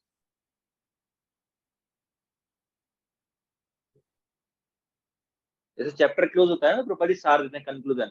उसी पर भगवद गीता में भी चैप्टर क्लोज होता है, तो प्रभुपाद जी सार देते हैं, इस चैप्टर से हम क्या समझ सकते हैं, तो इस तरह वो कंक्लूजन है, और वो साधना भक्ति का सार था। ठीक है। रति रूप कालिंदी माता जी, प्रश्न है आपका कोई? हाँ प्रभु जी, हरे कृष्ण प्रभु जी। प्रभु जी, जैसे आज आपने एक्सप्लेन किया कि साधना भक्ति के अंदर हमें कुछ नियमों को अंगीकार करना चाहिए, जैसे मॉर्निंग में हमारा हो गया मंगल आरती का प्रोग्राम, ऐसे हम लोग आगे सुनते हैं कि हमें हर रोज एक कुछ है ना श्रवण के लिए इतने आवर्स हमको वो करनी चाहिए, हियरिंग करनी चाहिए, इतने आवर्स हमें रीडिंग करनी चाहिए। तो प्रभु जी, मेरे को ये पूछना था कि ठीक है हम लोग एवरीडे उसको ना फॉलो करने की कोशिश करते हैं, लेकिन अगर कभी जैसे कोई स्पेशल वो है फंक्शन है या हमारी कुछ है ना ज्यादा सेवा है और हमसे वो पूरा नियम फॉलो नहीं हो रहा, मे बी रीडिंग उतनी ज्यादा नहीं हो पाई, आज हमने ज्यादा हियरिंग कर ली, तो क्या उसमें कोई हमें अपराध लगता है कि नहीं? हमने तो एक वो लिया था, डिसाइड किया था कि नहीं 1 घंटा तो रीडिंग होनी चाहिए, लेकिन आज तो नहीं हो पाई, तो एक ना माइंड में मेरे को स्ट्रेस रहता है कि यार कि ना आज मैंने ठीक नहीं किया आज। तो आप बताइए प्रभु जी, क्या ये चीज ठीक है कि नहीं है? नहीं, अच्छी बात है, बोलो। हमें रिग्रेट फील होता है तो अच्छी बात है, अच्छा सिम्टम है। अगर रिग्रेट होगा तभी उसको हम करेक्ट कर पाएंगे ना, अगर रिग्रेट ही नहीं हो रहा तो हम करेक्ट कभी कर ही नहीं पाएंगे। और जहां तक उसका सवाल है, हम बिजी हैं, कुछ आवश्यक कार्य है उसकी वजह से हम नहीं कर पाए, तो कोई दिक्कत नहीं है, क्योंकि हमारी जो डेली की दिनचर्या रहती है तो उसमें उतना समय मिल पाना थोड़ा संभव नहीं होता है। तो हम एवरेज कर सकते हैं, जैसे मान लो हम डेली 1 घंटा रीडिंग करते हैं, तो हमारा हफ्ते का एवरेज कितना रहा है? 7 घंटे। तो हो सकता है हम किसी दिन रीडिंग ना कर पाए तो अगले दिन ज्यादा कर लें, या संडे को हम 3-4 घंटे कर लें, सैटरडे को 2-3 घंटे कर लें, बाकी 5 दिन हम ना कर पाए। तो ऐसे करके हमें समय निकालना चाहिए। जैसे 15 दिन में 81 वाले दिन समय निकालें, तो पूरे दिन रीडिंग करें 8-10 घंटे आराम से, कहीं कोने में निकल जाए, तो हर व्यक्ति निकालते हैं, है ना? तो राधे श्याम प्रभु से एक बार मैं मिला था, पुणे के जो प्रेसिडेंट है, तो राधे श्याम प्रभु का क्या है कि उनके शेड्यूल में एक दिन पैक रहता है, 15 दिन बाद एक दिन उनका रीडिंग के लिए रहता है, क्योंकि इतना बिजी शेड्यूल रहता है, उसमें रीडिंग कर पाना उतना संभव नहीं होता प्रतिदिन। लेकिन 15 दिन में एक दिन क्या करते हैं, वो खाली रीडिंग करेंगे और कोई एंगेजमेंट नहीं होगा उनका। तो रीडिंग करेंगे 8-10 घंटे आराम से। तो इस तरह हमें भी कुछ न कुछ निकालना चाहिए। ऐसा नहीं कि मुझे समय नहीं मिल पा रहा, तो निकालना चाहिए। हफ्ते में 15 दिन में 1 दिन निकालना चाहिए जिस दिन हम ज्यादा रीडिंग कर पाए। और प्रतिदिन जितना संभव है 15 मिनट 20 मिनट तो वो भी कर सकते, तो कोई दिक्कत नहीं, बट करना चाहिए एवरेज। ठीक ठीक है महाराज, हरे कृष्ण। थैंक यू महाराज। और किसी को प्रश्न है?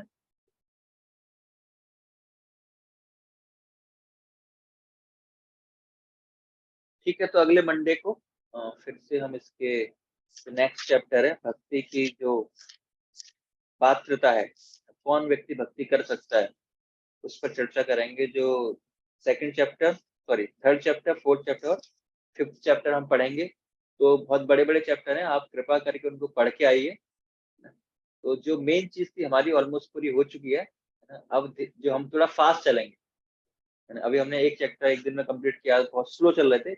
अभी जो हमारे आगे के चैप्टर्स होंगे, अब एक दिन में हम 3-3 4-4 चैप्टर चलेंगे। तो आपसे अनुरोध है कि आप पढ़ के आइए, वो रीडिंग के लिए है, उसमें कुछ नहीं है, जस्ट कोट किया गया, जस्ट पढ़ना ही हम, उसमें कुछ फिलोसफिकल पॉइंट ज्यादा नहीं है, फिर भी हम समझने का प्रयास करें। तो आपको अगली बार पढ़ के आने 3, 4, 5 अध्याय भक्ति रसामृत सिंधु। हरे कृष्णा कृष्णा कृष्णा हरे हरे, हरे राम राम राम हरे हरे। जगत गुरु श्री प्रभुपाद की जय। हरे कृष्ण। हरे कृष्णा प्रभु जी, प्रणाम प्रभु जी। हरे कृष्ण प्रभु जी, दंडवत प्रणाम।